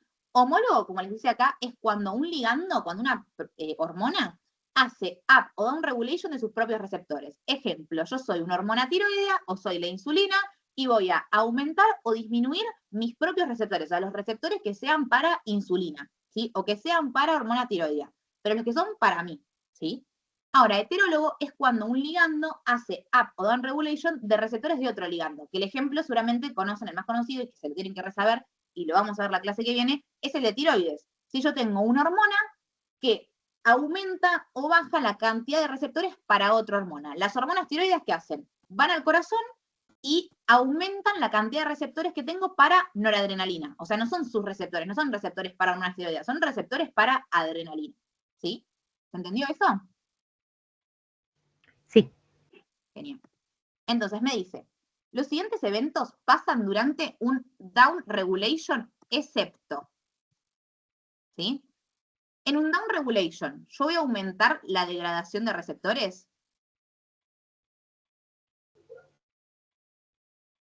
Si quiero down regular los receptores, Sí. los puedo degradar, no como para bajarlos de la membrana o del citoplasma. Sí, esto puede pasar en un down regulation. ¿En un down regulation puede disminuir la síntesis de receptores? Sí. Sí. Sí. ¿En un down regulation aumenta la expresión en membrana de receptores para otra hormona? No. No. No. Y la D me dice internalización de los receptores. En un down regulation yo puedo internalizar o no Sí. los receptores. Sí. Entonces, fíjense que me dice excepto. O sea, ¿cuál no es un evento del down regulation? Y la correcta en este caso es la C. ¿Sí? Excelente. Bien, me dice, ¿cómo se genera el denominado down regulation? Me dice que hay una reducción crónica de la concentración de la hormona. ¿Cómo tenía que estar la hormona para yo generar una disminución de los receptores? Tiene que estar alto. En exceso. En aumento. Exacto, en exceso. Entonces acá ya me dice reducción crónica de la hormona. Yo sé que la reducción no va de la hormona, no va de la mano con bajar la cantidad de receptores, ¿sí? La B me dice, el aumento sostenido de las concentraciones hormonales produce un menor número de receptores específicos disponibles. ¿Qué piensan de esa Sí. opción? Sí. Sí, excelente. La C me dice, el aumento sostenido de la concentración hormonal produce una mayor activación de los receptores específicos. Si yo aumento, perfecto, no, si yo aumento la concentración, voy a bajar, ¿sí?, los receptores. ¿Hay alguien que tiene el micrófono prendido? Que no se está usando una licuadora. Si se puede silenciar, buenísimo. O sea, los que lo prenden para hablar, genial, pero así para que después si lo escuchan de nuevo en el video no les joda. Gracias. Ahí, freno. Bien, y la D me dice, la reducción crónica de la concentración hormonal produce un desenmascaramiento de los receptores específicos. Si yo tengo reducción de hormona y desenmascaro, ¿a qué me estoy refiriendo? Estás haciendo un app. Estoy haciendo un app, ¿sí? Y ahí me pidió un down regulation. ¿Quedó? ¿Está? Sí. Bien, me dice, ¿cuál de estas oraciones sobre el down regulation es correcta? Uy, se empieza a chipotear. Entonces, down regulation, ¿sí? Entonces me dice, se denomina heterólogo. Uy, chicos, el cursor es terrible. Se denomina heterólogo cuando una hormona secretada en exceso disminuye la cantidad de receptores disponible para sí misma. ¿Qué No. piensan? No, Para sería otro. homólogo en todo caso ese. Exacto, o sea, acá sí me está describiendo un down regulation porque tengo hormona en exceso, bajo la cantidad de receptores, pero muy bien, me está describiendo un homólogo y no un heterólogo, ¿sí? La B me dice, se denomina heterólogo cuando una hormona secretada en exceso aumenta la cantidad de receptores disponibles para sí misma. Acá, ¿qué me está describiendo? ¿Un down o un up primero? Un app. una app. Y además, ¿de qué tipo? Para sí mismo Homólogo. sería también homólogo. Perfecto, ¿sí? Después tenemos la C, que me dice, se denomina heterólogo cuando una hormona secretada en exceso disminuye el número o afinidad de los receptores de otras hormonas. ¿Qué piensan? Que sí, ahí sí. Perfecto, que esta es la correcta. Y la D me dice, se denomina heterólogo cuando una hormona secretada en exceso disminuye la cantidad de receptores disponibles para sí misma y para otra hormona. Para otra hormona está bien, pero para sí misma, eso es homólogo. ¿Se entendió? Sí. Bien, vamos con lo último de esta clase y después pasamos a la otra, pero van a ver que es más rápido, ¿sí? Bueno, van a ver que nosotros tenemos diferentes tipos de ejes, ¿sí? En lo que es endocrino. Tenemos ejes clásicos y ejes no clásicos. No se lo confundan con órgano clásico no clásico con eje clásico no clásico. ¿Sí? El órgano era el principal función, liberar hormona, no clásico, su principal función no es la liberación de hormonas. Ahora, el eje clásico es el que involucra hipotálamo, hipófisis y glándula periférica. Y los no clásicos son los que no van a tener esta regulación a nivel central, ¿sí? No van a estar regulados por el hipotálamo y por la hipófisis. Ahora, en este caso, sí, vamos a ver que tenemos otros mecanismos de autorregulación, no solamente el down y la upregulation, que son los feedback, ¿sí? Tanto positivo como negativo. ¿Qué es el feedback? ¿Cuál es la definición de feedback? Es que yo tengo una hormona que lo que hace es inhibir o estimular a la hormona trófica que impulsó su secreción. ¿Cómo es esto? ¿Sí? Yo pongo el eje tiroideo porque siento que es como el que uno más fácil, más tienen en mente, aunque sea en las primeras clases, ¿sí? Y es como más fácil de pensarlo. Yo tengo TRH, TSH y T4, ¿sí? Entonces piensen lo siguiente, piensen que este eje está funcionando y de la nada yo estoy teniendo un montón de T4 disponible. ¿Qué va a decir mi cuerpo? Che, como estamos en una situación fisiológica, yo no me quiero exceder de la cantidad de hormona tiroidea que vos tengas circulando. ¿Qué vamos a hacer? Vamos a generar un feedback, ¿sí? En este caso van a ver que nosotros mayoritariamente vamos a ver feedback negativos, ¿sí? Cuando ustedes piensan en feedback, vamos a ver en casi todas las clases feedback negativo y feedback positivo va a ser en una clase específica, en un momento específico dado. Pero si no, siempre piensen en este mecanismo de autorregulación como de manera negativa. Entonces, ¿qué va a pasar? Esa hormona va a inhibir, ¿sí? Tanto al hipófisis como el hipotálamo para decir, che, frenemos un poco porque no nos podemos exceder de la liberación. Y acá el concepto importante de que es que la hormona, en este caso la T4, inhibe o estimula, dependiendo si hablamos de feedback positivo o negativo, a la hormona trófica que impulsó su secreción. Piensen que ¿quién impulsó la secreción de T4? TSH y TRH, o sea, factores del hipotálamo y de la hipófisis. Entonces yo estoy inhibiendo o estimulando a la hormona trófica, o sea, a la TRH y la TSH, que impulsaron la secreción. ¿Se entiende como la definición? Yo hago hincapié porque me parece como relevante.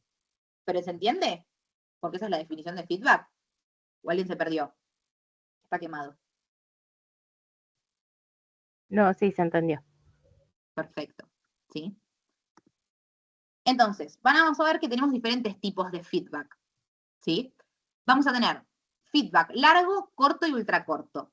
El feedback largo es el que va desde la hormona periférica hacia la hipófisis y el hipotálamo, ¿sí? Porque piensen que están bastante a distancia. El feedback corto es el que va desde la hipófisis al hipotálamo. Y el feedback ultracorto es el que hace la hormona sobre sí misma. Si alguno lee el 3 Guerres o alguna bibliografía, van a ver que el 3 Guerres hace una distinción entre feedback largo y ultra largo. Para la cátedra, esto es lo que tienen que saber. Largo, corto, ultracorto. ¿Qué habla el 3 Guerres? Que el feedback largo para el 3 Guerres es este, es el que va desde la glándula periférica hacia la hipófisis.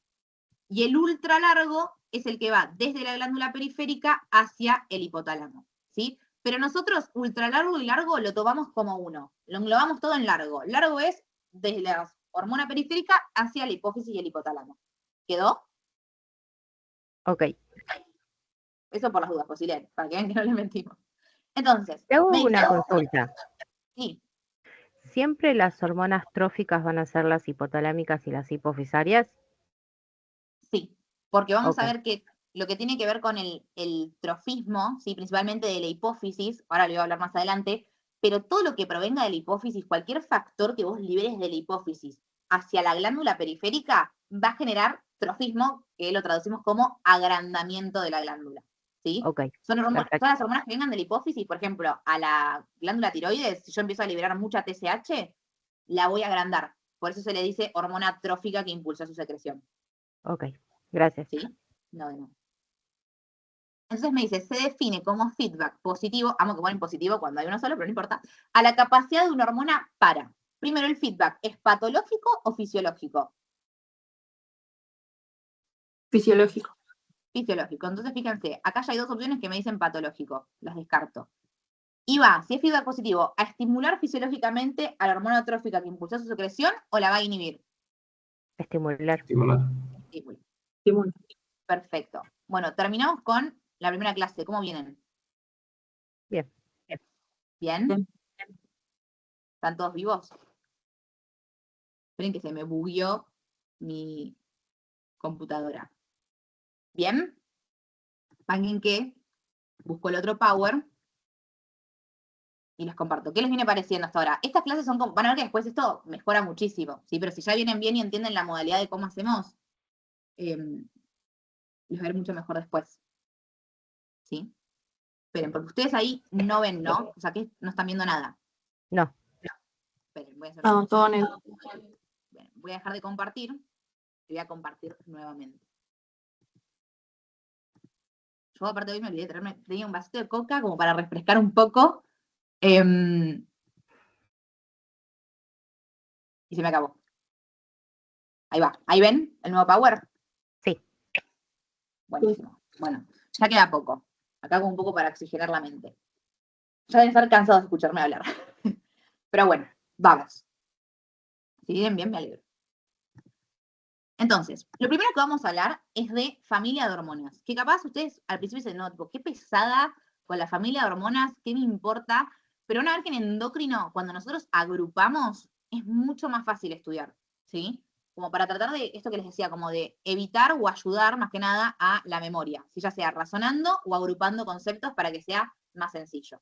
Entonces, ¿qué quiere decir una familia de hormonas? ¿Sí? Es cuando tenemos ciertas hormonas que tienen alguna característica en común, cualquiera sea, ¿sí? Entonces las agrupamos en familias porque comparten esa característica. La primera familia que tenemos es la familia de las somactolactotropas, ¿sí? Dentro de esa familia tenemos a la prolactina, a la GH y a la lactógeno placentaria. La lactógeno placentaria, como les dije, es una hormona que la vamos a ver en la clase de embarazo. Y van a ver que como característica en común, estas hormonas lo que van a tener es que utilizan un receptor de membrana, que es el receptor con actividad enzimática extrínseca, que es el JAK-STAT. Yo siempre ese receptor JAK-STAT, cuando lo enseño en la clase, digo, asócienlo con hormonas que se relacionen con el crecimiento. Piensen, la GH es la hormona de crecimiento. La prolactina vamos a ver que ayuda a todo lo que es la síntesis de la leche. ¿Qué necesita el bebé para crecer? Leche. Y la lactógeno placentaria es una hormona que deriva de la placenta, o sea que y va también a como indicarles un poco del crecimiento de esa placenta. Entonces, todo lo que ustedes relacionen con crecimiento, listo, utiliza el receptor JAK-STAT. ¿Bien? Y van a ver que se habla de efecto cruzado. Básicamente el efecto cruzado es cuando yo tengo cierta hormona, ¿sí? Por ejemplo, tengo a la prolactina que puede ir y unirse a los receptores de GH. Y esto se puede hacer en este caso, por ejemplo, porque al utilizar el mismo receptor, los receptores se van a parecer entre sí. ¿Es importante que se aprendan efecto cruzado? No. ¿Quieren saber si lo tiene esta familia? Sí. ¿Puede pasar que tenga efecto cruzado la prolactina con la GH? ¿Es importante que lo sepan? No. ¿Bien? Y el efecto cruzado es esto. Va una y interacciona en el receptor de la otra. ¿Por qué? Porque tienen una característica estructural en la cual se parecen. En esta familia es el receptor. ¿Bien? ¿Hasta acá la somatolactotropa? Sí. Bien. La próxima familia que tenemos es las que derivan de la propiomelanocortina o la POMC. Van a ver que todas estas hormonas derivan de un mismo gen, que es el de la POMC, y que se liberan todas juntas. O sea, cuando yo quiero liberar, por ejemplo, ACTH, que la vamos a ver en la clase de cortisol, además de liberar ACTH, voy a liberar melanocito estimulante y beta endorfinas, ¿sí? Voy a liberar todo junto. Y eso me va a explicar, cuando veamos la clase suprarrenal, ciertas características que pueden llegar a tener clínicas los pacientes, ¿sí? Por ejemplo, con la hiperpigmentación de la piel, ¿sí? Entonces, ¿qué tienen en común estas? Que derivan todas del mismo gen. ¿Pueden tener efecto cruzado? Sí, pero no nos importa, ¿bien? Después tenemos a las hormonas glucoproteicas, que a mí esta familia me encanta, que tenemos a la FSH, a la LH, a la TSH y a la HCG, que es la gonadotrofina coriónica humana, que es una hormona que se va a sintetizar principalmente en el embarazo, ¿sí? ¿Qué características tienen en común estas hormonas? Que todas tienen una subunidad alfa y una subunidad beta. Pero la subunidad alfa, ¿sí?, es igual para todas. O sea, si yo te pido subunidad alfa de HCG, de TSH o de LH, yo no sé qué estoy midiendo, porque la subunidad alfa es igual para todas. Lo que cambia es la subunidad beta, ¿sí? Van a ver que la HCG, seguro se los dijeron, capaz lo saben, es la que nosotros evaluamos en el test de embarazo, ya sea en sangre o en el EVA-test, ¿sí?, que es el test de orina. ¿Y qué se mide en ese EVA-test? Se mide la subunidad beta del HCG, ¿sí? Porque si yo mido la alfa, yo no sé si estoy midiendo FSH, LH o qué, ¿sí? Estas tienen un efecto cruzado, que este es el único que les diría me importa, pero que lo vamos a ver en la clase de embarazo. Entonces, ¿me va a importar este? Sí, pero lo vamos a ver más adelante, así que no se hagan la cabeza con eso. Y después tenemos la última familia, que es la familia de los nonapéptidos, que son las dos hormonas que vamos a hablar hoy, que son la ADH y la oxitocina. ¿Qué tienen en común estas hormonas? Es que se van a sintetizar las dos en núcleos que están en el hipotálamo y que se van a almacenar y liberar en la hipófisis. ¿Bien? ¿Tienen efecto cruzado? No. ¿Quedó familia de hormonas? Más o menos. Si voy muy rápido me avisan. ¿Sí? ¿No? Sí. Bien, bien. Entonces me dice, ¿qué receptor utiliza GH y prolactina? ¿A qué familia pertenecía la GH y la prolactina? Somatolactotropa. Perfecto. ¿Y qué receptor utilizaban? Una actividad enzimática, JAK-STAT. Perfecto. Si el receptor con actividad enzimática extrínseca o el JAK. Ni los intracelulares, ni los de actividad enzimática intrínseca, ni los que están acoplados a proteínas G. Perfecto. Me dice, las hormonas se agrupan en distintas familias. ¿Qué hormonas tienen una característica estructural común y pertenecen a la misma familia? Piensen, la GH, la GTH y la TSH, ¿forman parte de la misma familia? Una CTH, creo que no. Pero digo, No, ¿comparten la misma familia? O sea, la GH estaba no. con la CTH y la TSH. No, de hecho, cada una corresponde a una familia distinta. Esta la de las glucoproteicas, esta las derivadas de la POMC y esta las somatolactotropas. O sea, cada una está en su mundo, no comparten familia. Después, la opción me dice GH, prolactina y ADH. ¿Comparten familia? ADH no. Perfecto. GH y prolactina sí, pero ADH no. ¿Sí? Está en la familia de los nonapéptidos. La C me dice oxitocina y lactógeno placentario. ¿Comparten familia? No. No, No. perfecto. Y por descarte es la última, que es TSH y HCG, que comparten, que ¿cuál familia comparten? ¿Se acuerdan? Glucoproteica. Glucoproteica. Perfecto. Bien. Bueno, acá vamos con como un datito choice, ¿sí? Si lo quieren. Van a ver que, ay, quise cambiar el coso, que nosotros acá tenemos lo que es la adenohipófisis en rojo y tenemos a la neurohipófisis, ¿sí? Que hoy más adelante vamos a hablar bien de esa neurohipófisis que libera oxitocina y ADH. Y en el resto de clases vamos a ir hablando de todos los factores que libera la adenohipófisis, entre ellos prolactina, ¿sí?, gonadotrofinas, TSH, ACTH y somatotrofina, o lo que se conoce como GH, que es la hormona de crecimiento.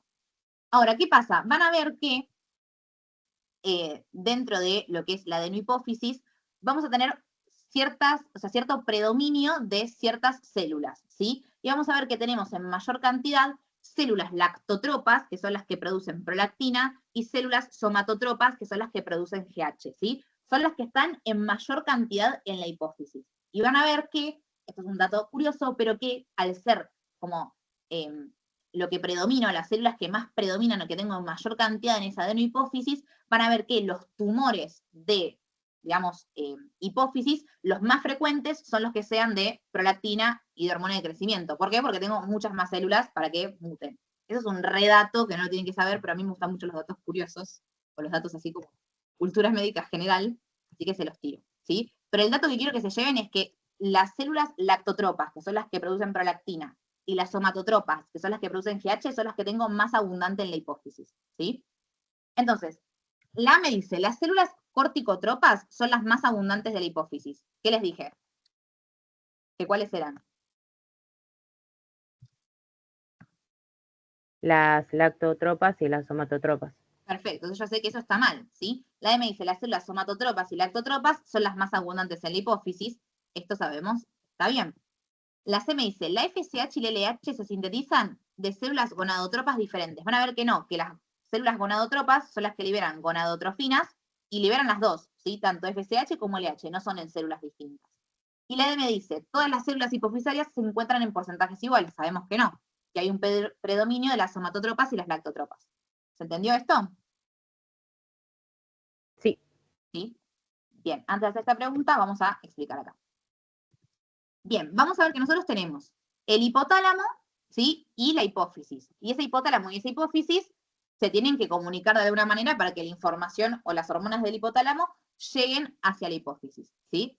Vamos a ver que la hipófisis, como les dije antes, la dividíamos en adenohipófisis y neurohipófisis.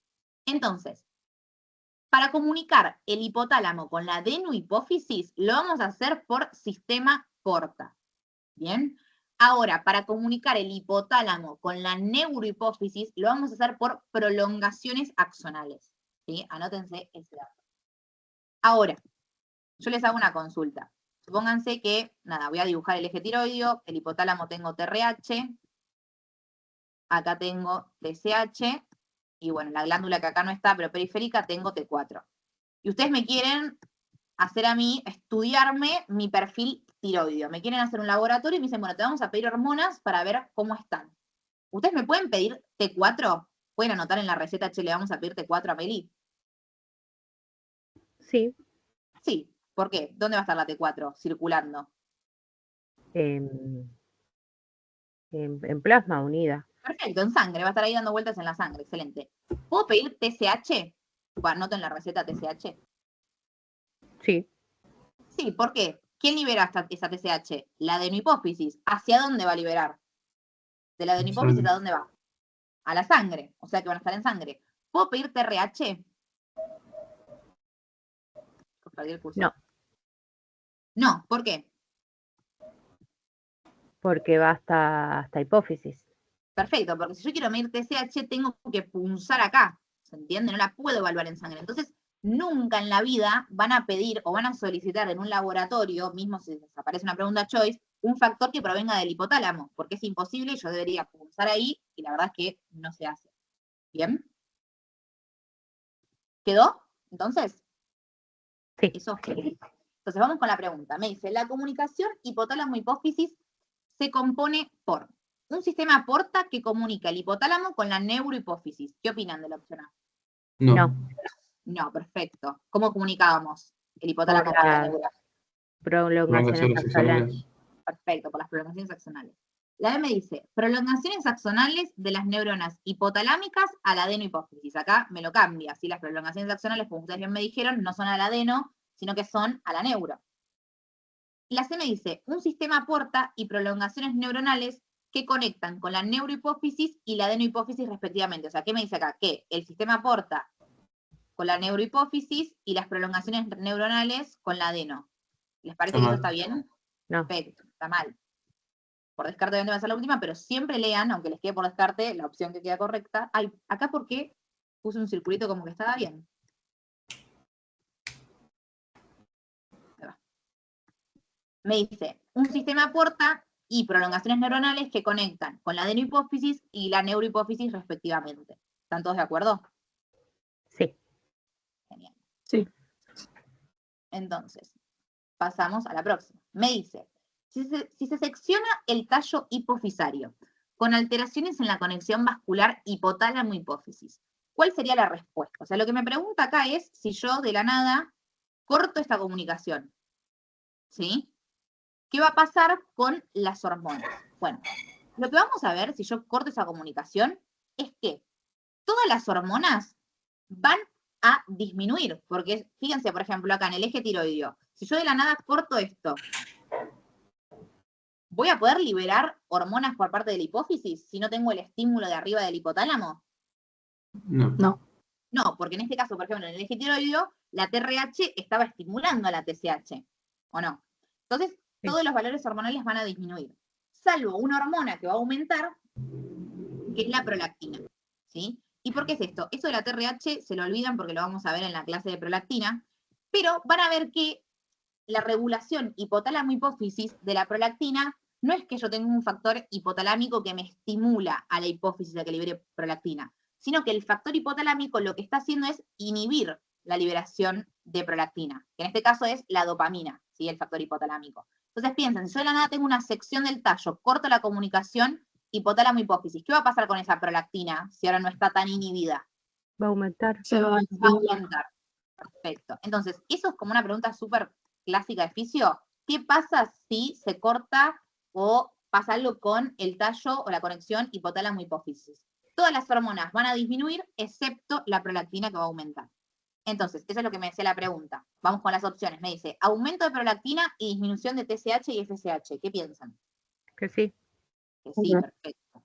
La B me dice, aumento de TSH y LH y disminución de prolactina. Dijimos que lo No. que venga de la hipófisis, perfecto. Esto tiene que disminuir y esta tiene que aumentar. Está toda mal.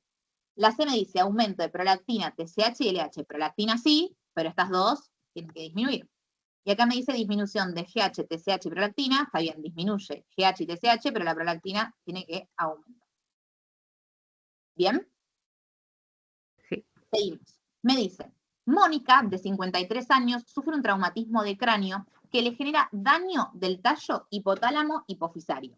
¿Cómo espera encontrar los ejes hipotálamo-hipófisis? Y acá hay algo que no les nombré. Pero nosotros tenemos al eje clásico que es hipotálamo, hipófisis y glándula.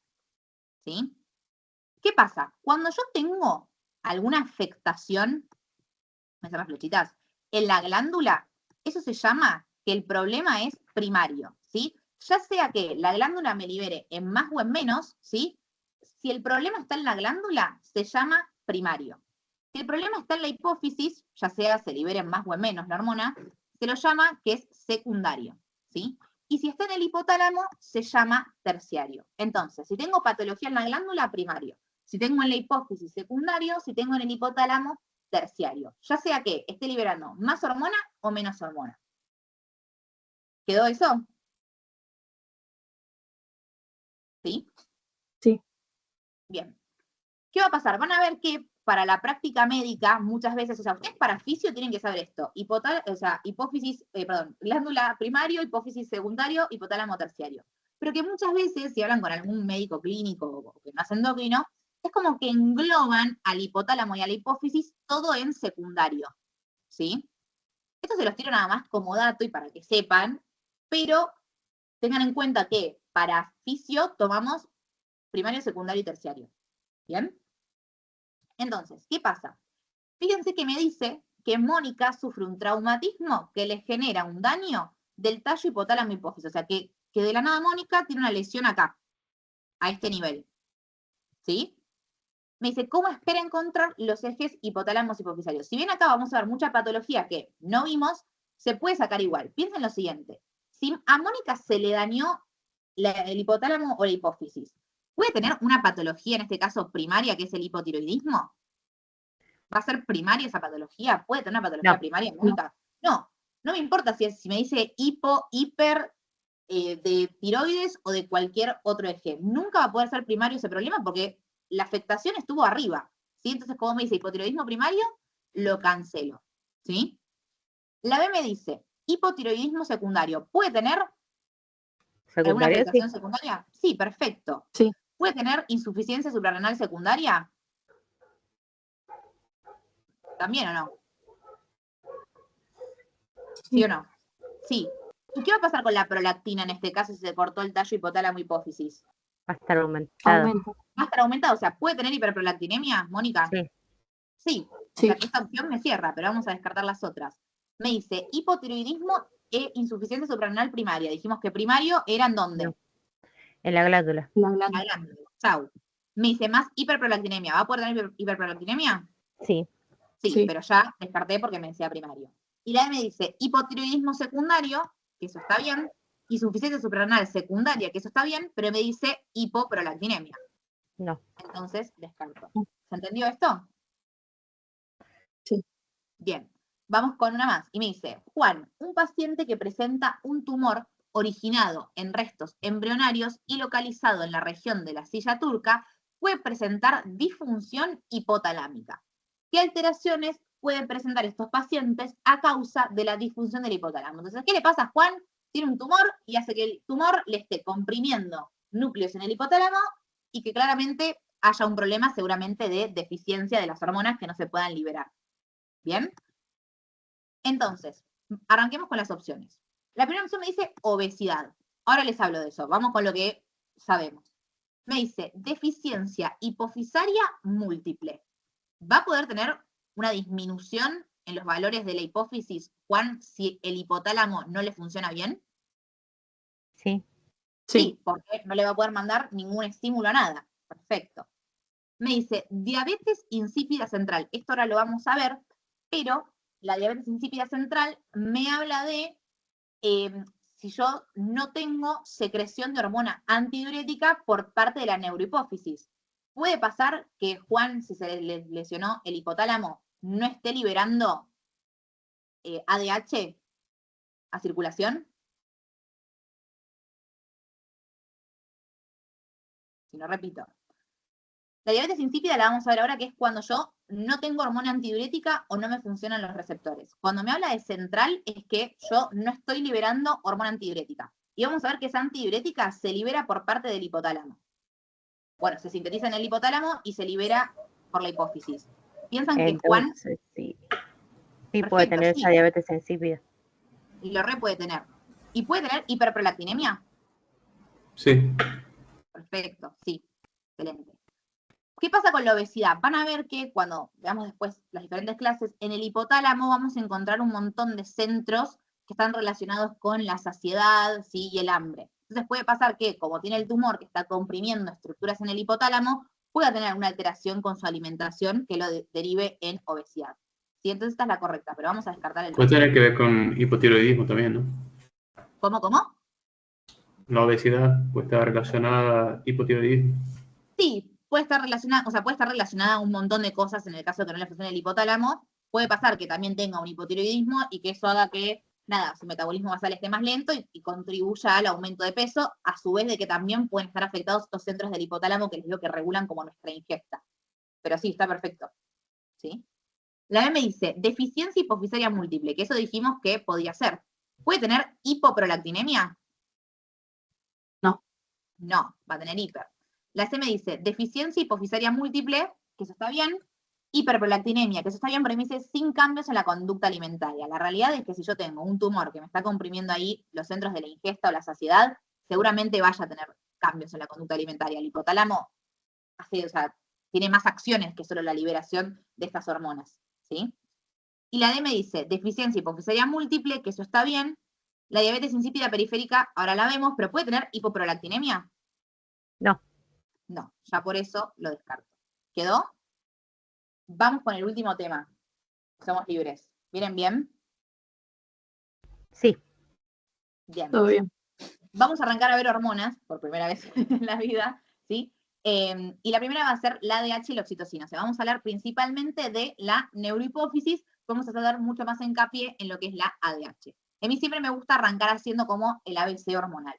Vamos a ver que la ADH, ¿sí? Es una hormona que es peptídica, ¿sí? Y que se va a liberar, no se va a liberar, se va a sintetizar por núcleos que estén en el hipotálamo, que va a ser el supraóptico y paraventricular. Y eso quiero que les quede claro, que la ADH se va a sintetizar acá, en el hipotálamo, en esos núcleos. O sea, la palabra sintetizar, que les quede grabada, ¿sí? Ahora, esa ADH, primero la tenemos que mandar hacia la neurohipófisis. ¿Y qué va a pasar en la neurohipófisis? Nosotros la vamos a almacenar y la vamos a liberar. Entonces, la ADH y la oxitocina, para hacerlos como en un combo acá, se sintetizan en el hipotálamo, viajan a la neurohipófisis y en la neurohipófisis se van a almacenar y luego se van a liberar a circulación. ¿Sí? Ahora, la cuestión está, bueno, ¿cómo hago yo para transportar esta ADH o esta oxitocina hacia la neurohipófisis? Si se acuerdan, dijimos que el hipotálamo con la neurohipófisis, ¿cómo se comunicaban? ¿A través de qué? Prolongaciones axonales. Perfecto, a través de prolongaciones axonales. Y lo que van a utilizar son proteínas, que es como que van a bajar como si fuera por un tobogán, por esas prolongaciones axonales. Vamos a ver que la oxitocina utiliza la neurofisina 1 y la ADH, o la hormona antidiurética, utiliza la neurofisina 2. Y acá va como la primera, bueno, la segunda, porque la primera fue fresa, regla mnemotécnica del ciclo, que es, bueno, ¿cómo me acuerdo quién utiliza la 1 y quién utiliza la 2? Van a ver que la ADH la conocemos con dos nombres. Una que es ADH, que es antidiurética, o también la conocemos como vasopresina. Entonces, como tiene dos nombres, utiliza neurofisina 2. Y la oxitocina, como la conocemos solo como oxitocina, utiliza neurofisina 1. ¿Bien? Ahora, una vez que la tenemos en la neurohipófisis, se van a almacenar y se va a liberar. Cuando se liberan, vamos a ver que son hormonas hidrosolubles. Si es hidrosoluble, ¿cómo va a circular en plasma? Libre. Libre. ¿Y a qué receptores se va a unir principalmente? ¿De membrana o intracelulares? ¿De membrana? De membrana, Membrana. ¿sí? Vamos a ver específicamente que son unos receptores metabotrópicos, pero ustedes ya sí saben que la ADH es peptídica, es hidrosoluble, ya saben que en plasma se transporta libre y que utiliza un receptor de membrana, ¿sí? Como que cumple con las características básicas. Diferencien bien esto en, una cosa es el transporte desde el hipotálamo hacia la hipófisis, que es por la neurofisina, y otra cosa es la circulación en sangre, que es libre, ¿sí? Sin una proteína de transporte. Ahora, una vez que la liberamos a la sangre y que interacciona con los receptores, esos receptores van a estar en diferentes tejidos. Vamos a tener a los receptores B1, B2 y B3, que son los receptores para hormona antidiurética. Los receptores B1 van a estar en los vasos sanguíneos, ¿sí? Y van a ser receptores de tipo GQ. ¿Cuál es el segundo mensajero de GQ? El más importante. Que lo charlamos. Si yo decía GQ, ¿qué me tenían que decir? Calcio. Calcio. Calcio, perfecto. Y ustedes, por ejemplo, en el músculo, ¿para qué utilizaban el calcio? Yo me acuerdo que había un rap en mi época que hablaba de esto, para aprender. Para la contracción muscular. Perfecto, para generar contracción. Entonces, fíjense, yo tengo un receptor en un vaso sanguíneo, que los vasos sanguíneos, ¿se acuerdan que tienen una capa muscular? Acoplado a una proteína GQ. Y fíjense que la función que tiene la hormona cuando se une al receptor que está en el vaso sanguíneo es generar vasoconstricción. Y fíjense que justamente el segundo mensajero es calcio y me genera contracción. Entonces, siempre que el segundo mensajero sea calcio, ¿sí? Por lo general va a estar asociado a alguna función de contracción. Si yo sé, por ejemplo, no me acuerdo qué receptor era el de el B1 de la hormona antidiurética, pero sé que está en el vaso sanguíneo y genera vasoconstricción, yo sé que al contraer, el receptor que tiene que estar asociado es GQ, porque el segundo mensajero es calcio que va a contribuir con esa contracción. ¿Se entiende? Es para que les resulte más fácil pensar las cosas y puedan relacionar. Después tenemos el receptor B2, que va a estar en el riñón, ¿sí? Que va a ser un receptor acoplado a proteína GS, y después vamos a tener un receptor B3, que va a estar principalmente en la hipófisis, y que va a promover la liberación de ACTH. Esto del ACTH lo vamos a ver después bien mejor en la clase de suprarrenal. Me interesa más el B1 y el B2. Ahora, ¿qué pasa? ¿Cómo es este mecanismo de acción de la hormona antidiurética? ¿Sí? Básicamente, lo que hace la hormona antidiurética es todo el líquido, cuando está presente, todo el líquido que yo tengo en el riñón, lo mando hacia la sangre, ¿sí? Y el mejor ejemplo para explicar el funcionamiento de la hormona antidiurética es, por ejemplo, me corté o me clavaron un cuchillo, me empiezo a desangrar, empiezo a perder líquido, ¿y qué dice mi cuerpo? Che, escuchá, estoy perdiendo un montón de líquido, un montón de sangre, el poco líquido que tengo en el riñón, que tengo en la orina, mandémoslo de vuelta a la sangre para recuperar un poco el volumen que estoy perdiendo, ¿sí? Entonces, lo que hace la hormona antidiurética es llevar todo el líquido desde el riñón hacia el compartimento sanguíneo nuevamente, ¿sí? Entonces, ¿cómo es este mecanismo de acción? De la siguiente manera. Lo voy a hacer con las flechitas de mejor. Acá tenemos el vaso sanguíneo, las células del riñón y, digamos, la orina, básicamente, ¿sí? Entonces, vamos a ver que viene la hormona que está acá, la vasopresina, que son los cuadraditos, por la sangre, y se va a unir a su receptor, en este caso, como estamos hablando del riñón, que es el B2. El B2 dijimos que estaba acoplado a una proteína GS. Si está acoplado a una proteína GS, ¿cuál es el segundo mensajero? Tienen machete. AMP cíclico. AMP cíclico. Entonces, aumentan los niveles de AMP cíclico y lo que va a ocurrir es que vamos a empezar a expresar en la membrana apical, ¿sí? unos canales de agua que se llaman acuaporinas 2, precisamente, ¿sí? Esas acuaporinas 2 son canales de agua que cuando se expresan en la membrana permiten que el agua que estaba en el riñón entren a la célula y que después pasen por otras acuaporinas, que son las 3 y 4, que esas están siempre en la membrana vasolateral, ¿sí? Pase hacia la sangre el agua, ¿bien? Y de esa manera restablecer, ¿sí?, la cantidad de líquido que teníamos en el plasma. Ahora, fíjense que, por otra parte, tiene sentido que la hormona antidiurética vaya hacia los vasos sanguíneos y genere contracción. ¿Por qué? Porque si yo estoy perdiendo agua y me estoy desangrando, además de decir, che, mandemos agua desde el riñón a la sangre, decís, che, vasocontraigamos nuestros vasos sanguíneos, ¿para qué?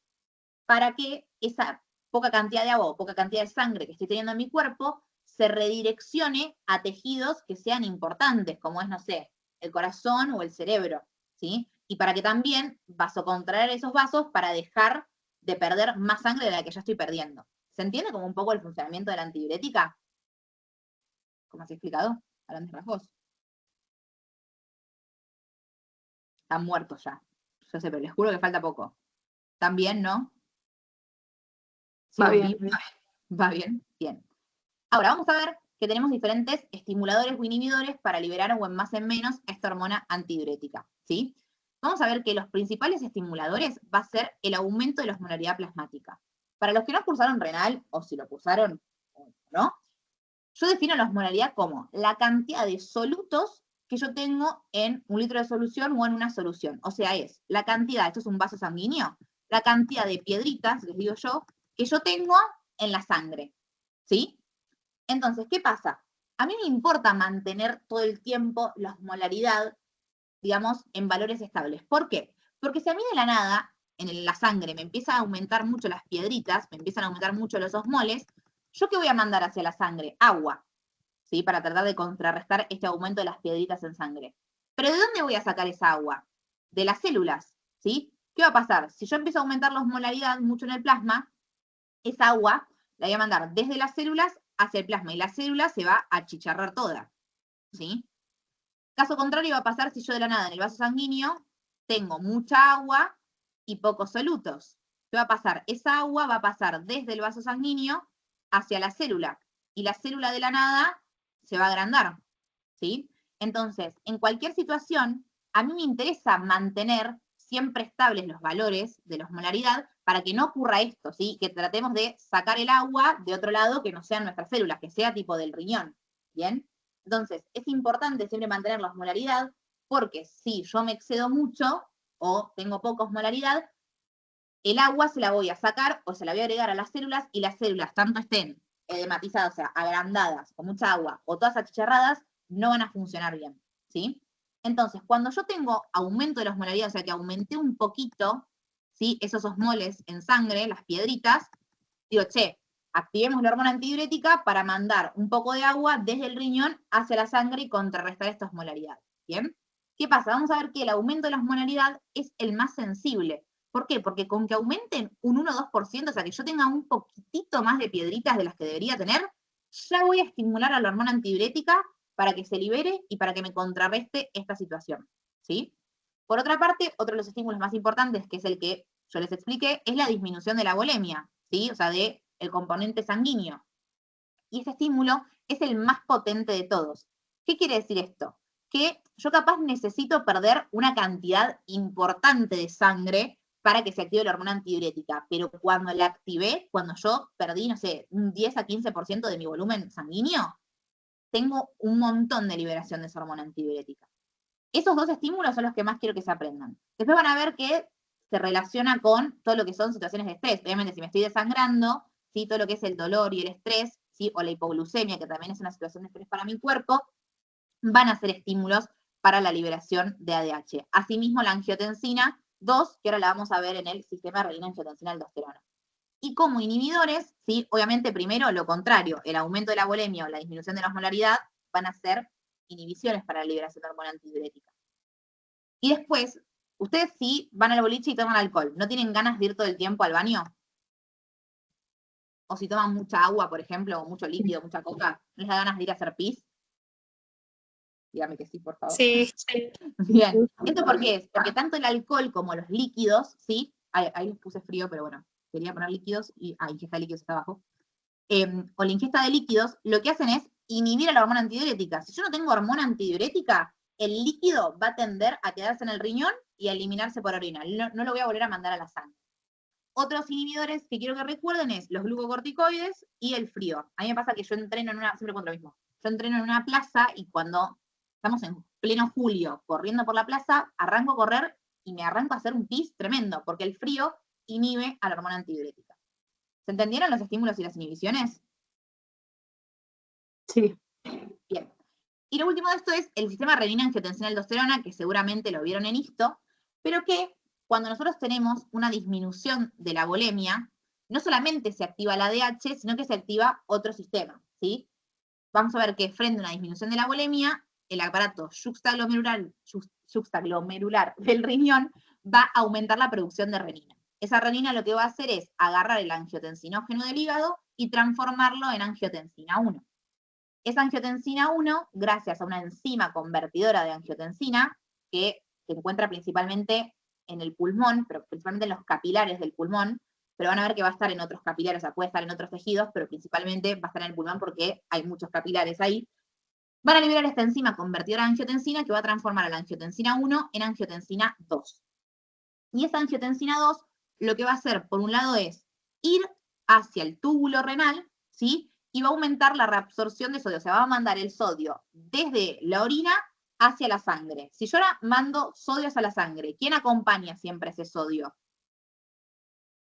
¿Saben? Agua. Agua, perfecto, porque el sodio es osmóticamente activo. Entonces, si yo mandé sodio hacia la sangre, voy a mandar agua, ¿sí? Y eso es lo que pasa acá. Y de esa manera, obviamente, yo voy a reabsorber más líquido. También la angiotensina 2 va a ir a la corteza de la glándula suprarrenal y va a promover la liberación de aldosterona, que va a hacer lo mismo que la angiotensina 2. Va a reabsorber sodio y de esa manera arrastrar agua. Por otra parte, esa angiotensina 2 también va a tener como un efecto sinergista con la ADH de generar vasoconstricción en nuestros vasos sanguíneos. Y por otra parte, como vieron, la angiotensina 2 también era un estímulo para la liberación de ADH, va a ir hacia la neurohipófisis y va a hacer que se libere. Pero fíjense, la ADH, para reabsorber agua, en algún momento nombramos que tocaba calcio, tocaba sodio, tocaba un electrolito para absorber agua, o directamente poníamos canales y los reabsorbíamos. ¿Qué piensan? ¿Esa ADH toca sodio? ¿En algún momento lo nombramos el sodio como para que reabsorba agua? Cuando hablamos de todo el mecanismo de la ADH. ¿Cómo? No.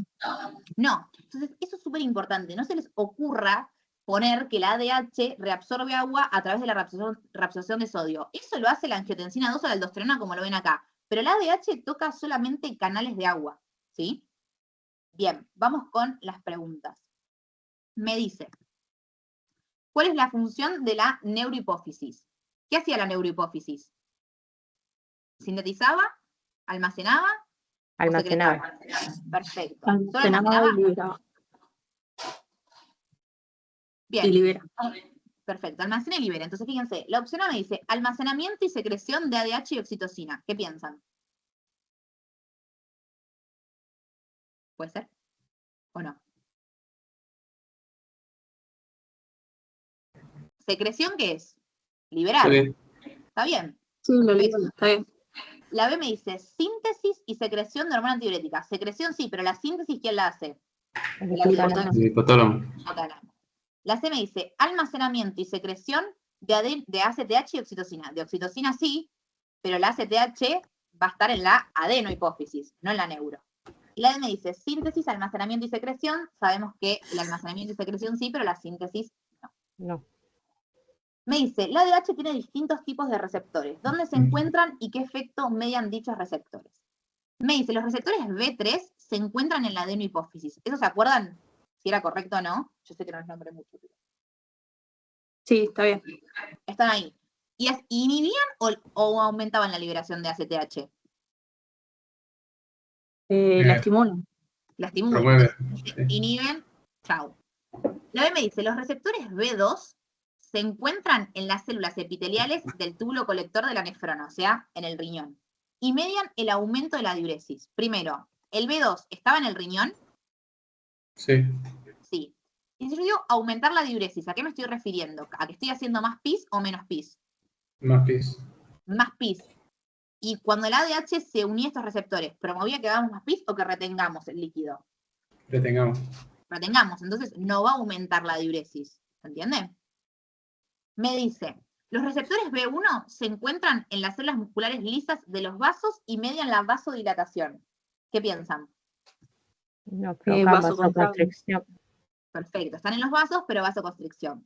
Y la D, por descarte es esta, pero la vamos a analizar, me dice, los receptores B2 se encuentran en las células epiteliales del túbulo colector e inducen la fosforilación de las acoporinas 2, permitiendo la reabsorción de agua. ¿Sí? Esa es la correcta. Me dice, para el transporte de ADH en plasma y a nivel axonal de las neuronas del núcleo paraventricular.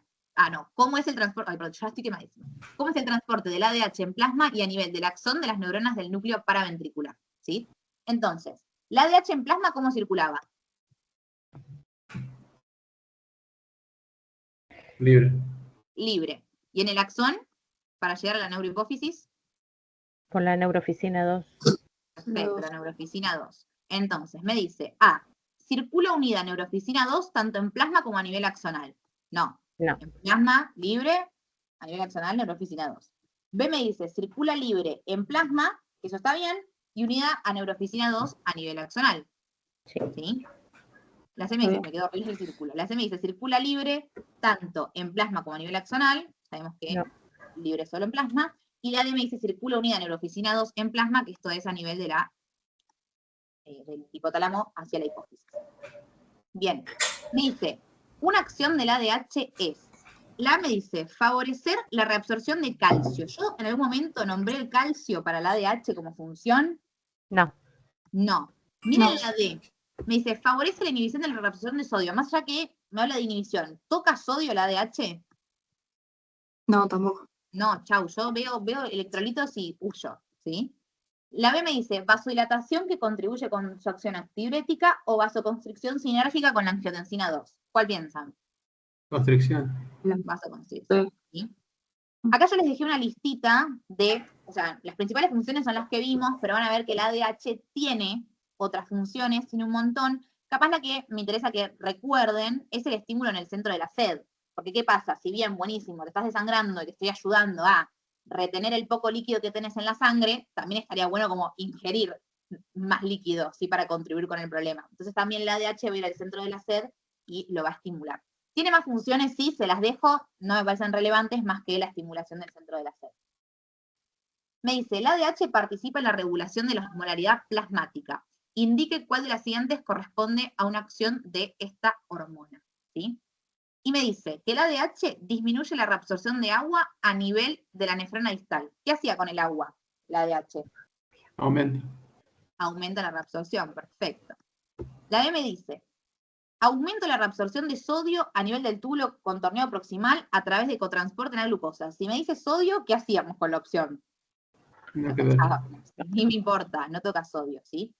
Fíjense la D, me dice disminución de la reabsorción de sodio. Chau, cancelé. Y me queda la C, que me dice aumento de la reabsorción de agua a nivel del túbulo colector a través de canales específicos para el pasaje de agua. ¿Están todos de acuerdo? Sí. Bien.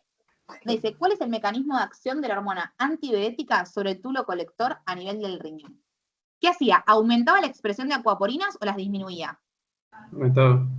La aumentaba. Aumenta. Entonces, perfecto. Las dos que me dice disminución, que es A y B, las cancelo. ¿Sí? Eso les refiere a ustedes como, ya, del 25% que tenía de pegarle a la opción, ahora tengo un 50%. ¿Sí?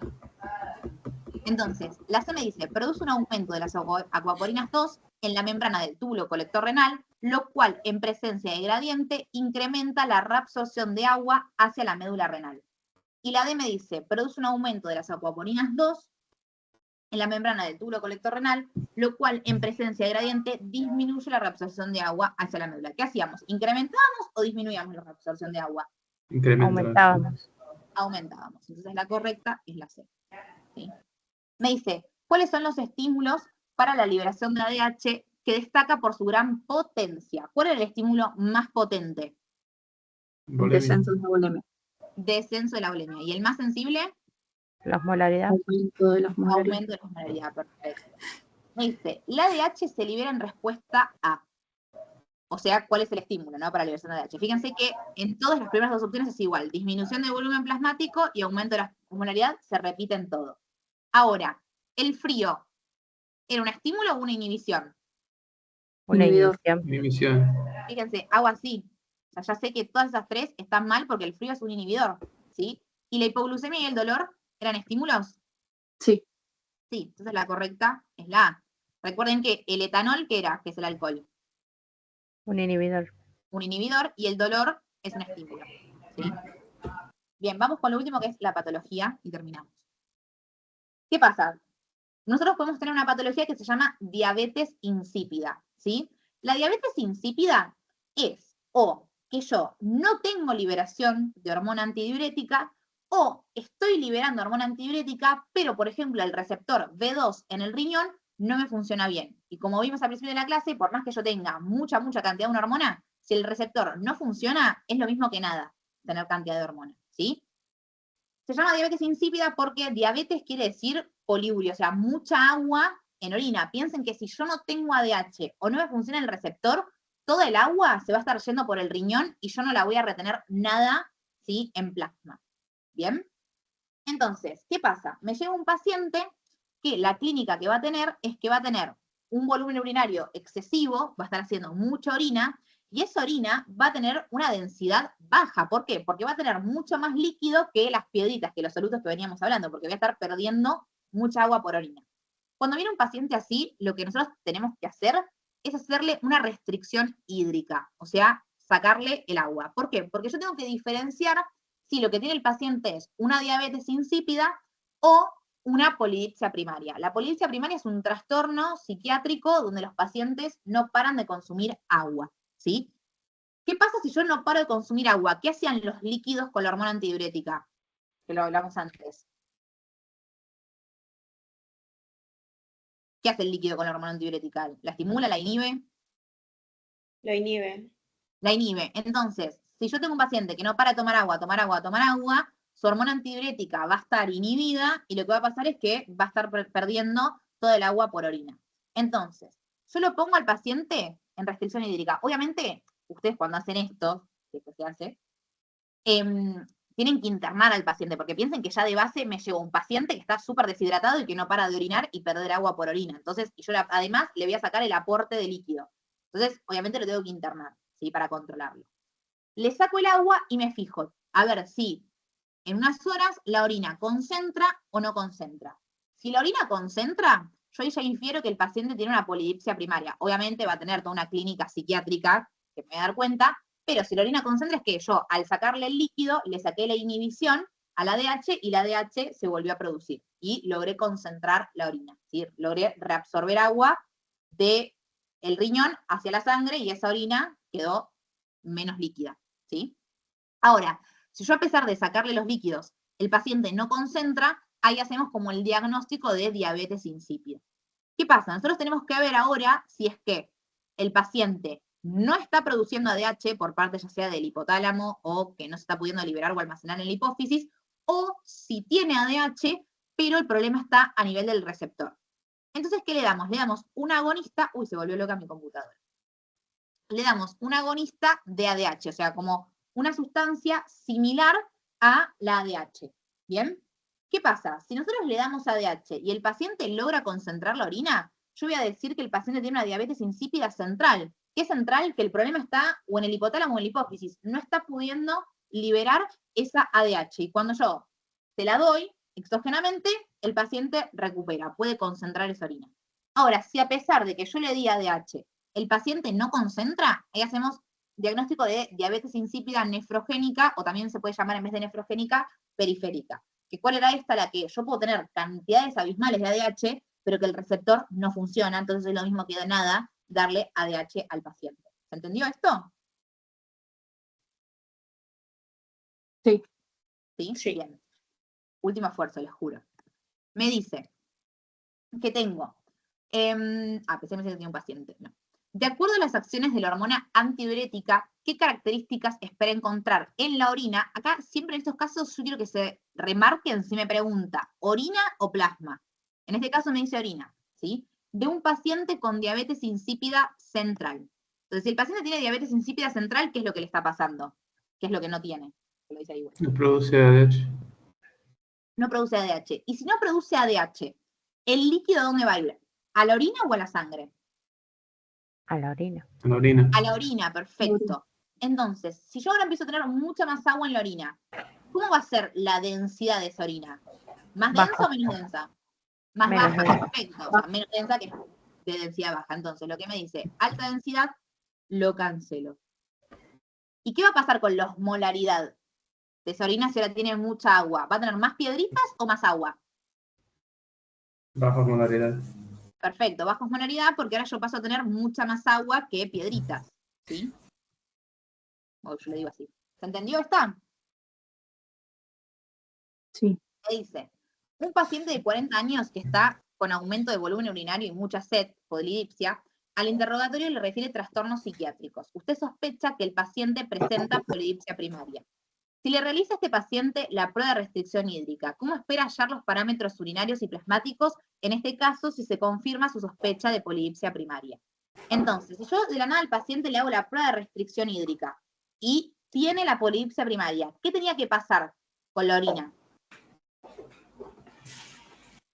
Empezaba a concentrarse. Perfecto, tenía que empezar a concentrarse y hacerse mucho más densa. Entonces, fíjense, la opción A me dice que va a disminuir la densidad. No, porque si disminuye la densidad, lo mismo que en B, yo ahí ya infiero que el paciente puede tener una diabetes insípida, ¿sí? Me dice que no habrá modificaciones en la densidad. No, pues si tiene polipsia primaria y yo le saqué el agua, la orina va a concentrar, ¿sí? Y la D me dice, aumenta la densidad urinaria con natremia normal y osmolaridad plasmática normal, ¿sí? Aumenta la densidad de la orina. ¿Bien?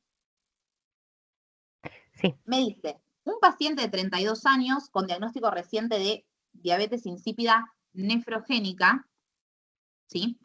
Falta de respuesta renal a la acción de la ADH, ¿cómo espera encontrar la natremia, la osmolaridad y los valores de ADH en sangre? O sea, acá me está preguntando cómo va a estar todo en la sangre, ¿sí? De nuevo, si el paciente tiene la diabetes insípida nefrogénica, por más que no tenga ADH, ¿hacia dónde va a ir el líquido? ¿Hacia la orina o hacia la sangre? Si no me funciona el receptor y no puede funcionar la ADH. Hacia la orina. Hacia la diuresis. Hacia la orina. Orina.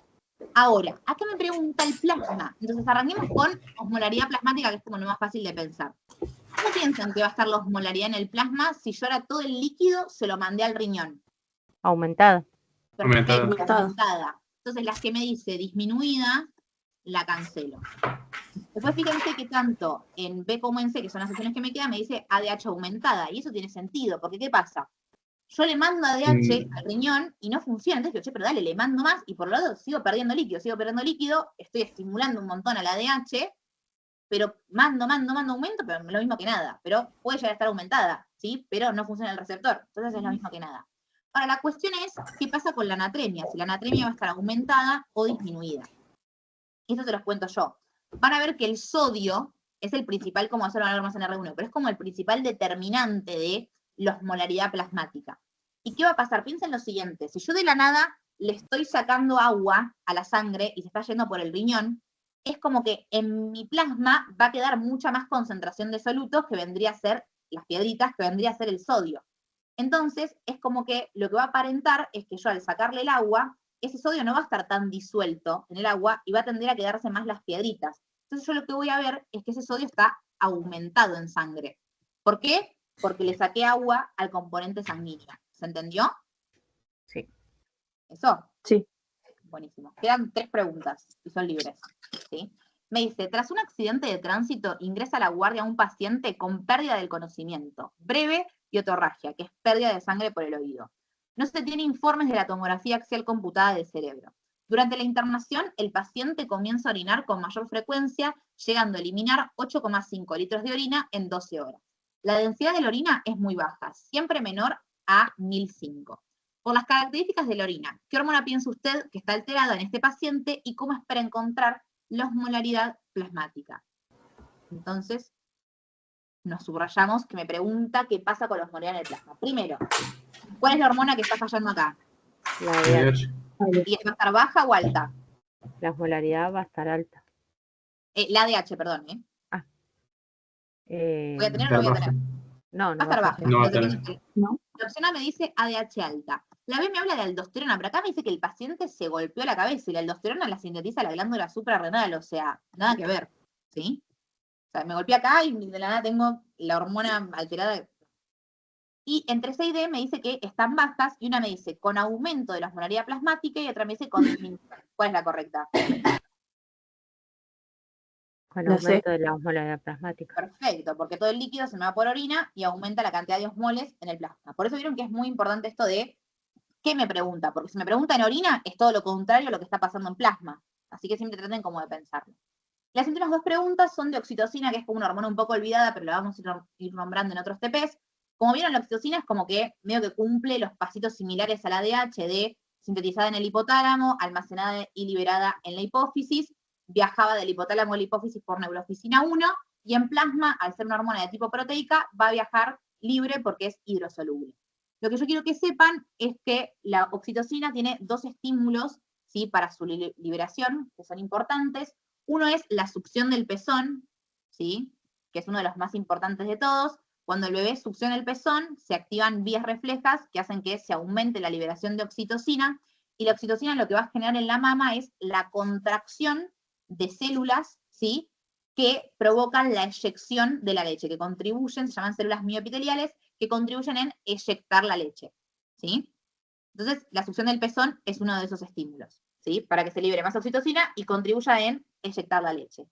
Y otro de los estímulos importantes en la liberación de oxitocina es la distensión del cuello uterino, ¿sí? O sea, yo tengo el cuello uterino, cada vez que ese cuello uterino se va ensanchando más, eso activa también vías reflejas que hacen que se libere más oxitocina. ¿Y qué va a hacer la oxitocina cuando se libere? Va a venir al útero, tiene receptores acá en el útero, se va a unir y va a promover la contracción uterina. Que esto sirve, y lo vamos a ver más detalladamente, en el trabajo de parto, ¿sí? Para generar el parto del bebé, yo necesito que ese útero se vaya contrayendo para que el bebé vaya saliendo. ¿Y qué va a pasar? Cuando se dilate ese cuello uterino, activamos las vías reflejas, se libera oxitocina y eso genera contracción muscular. Ahora yo les hago una pregunta.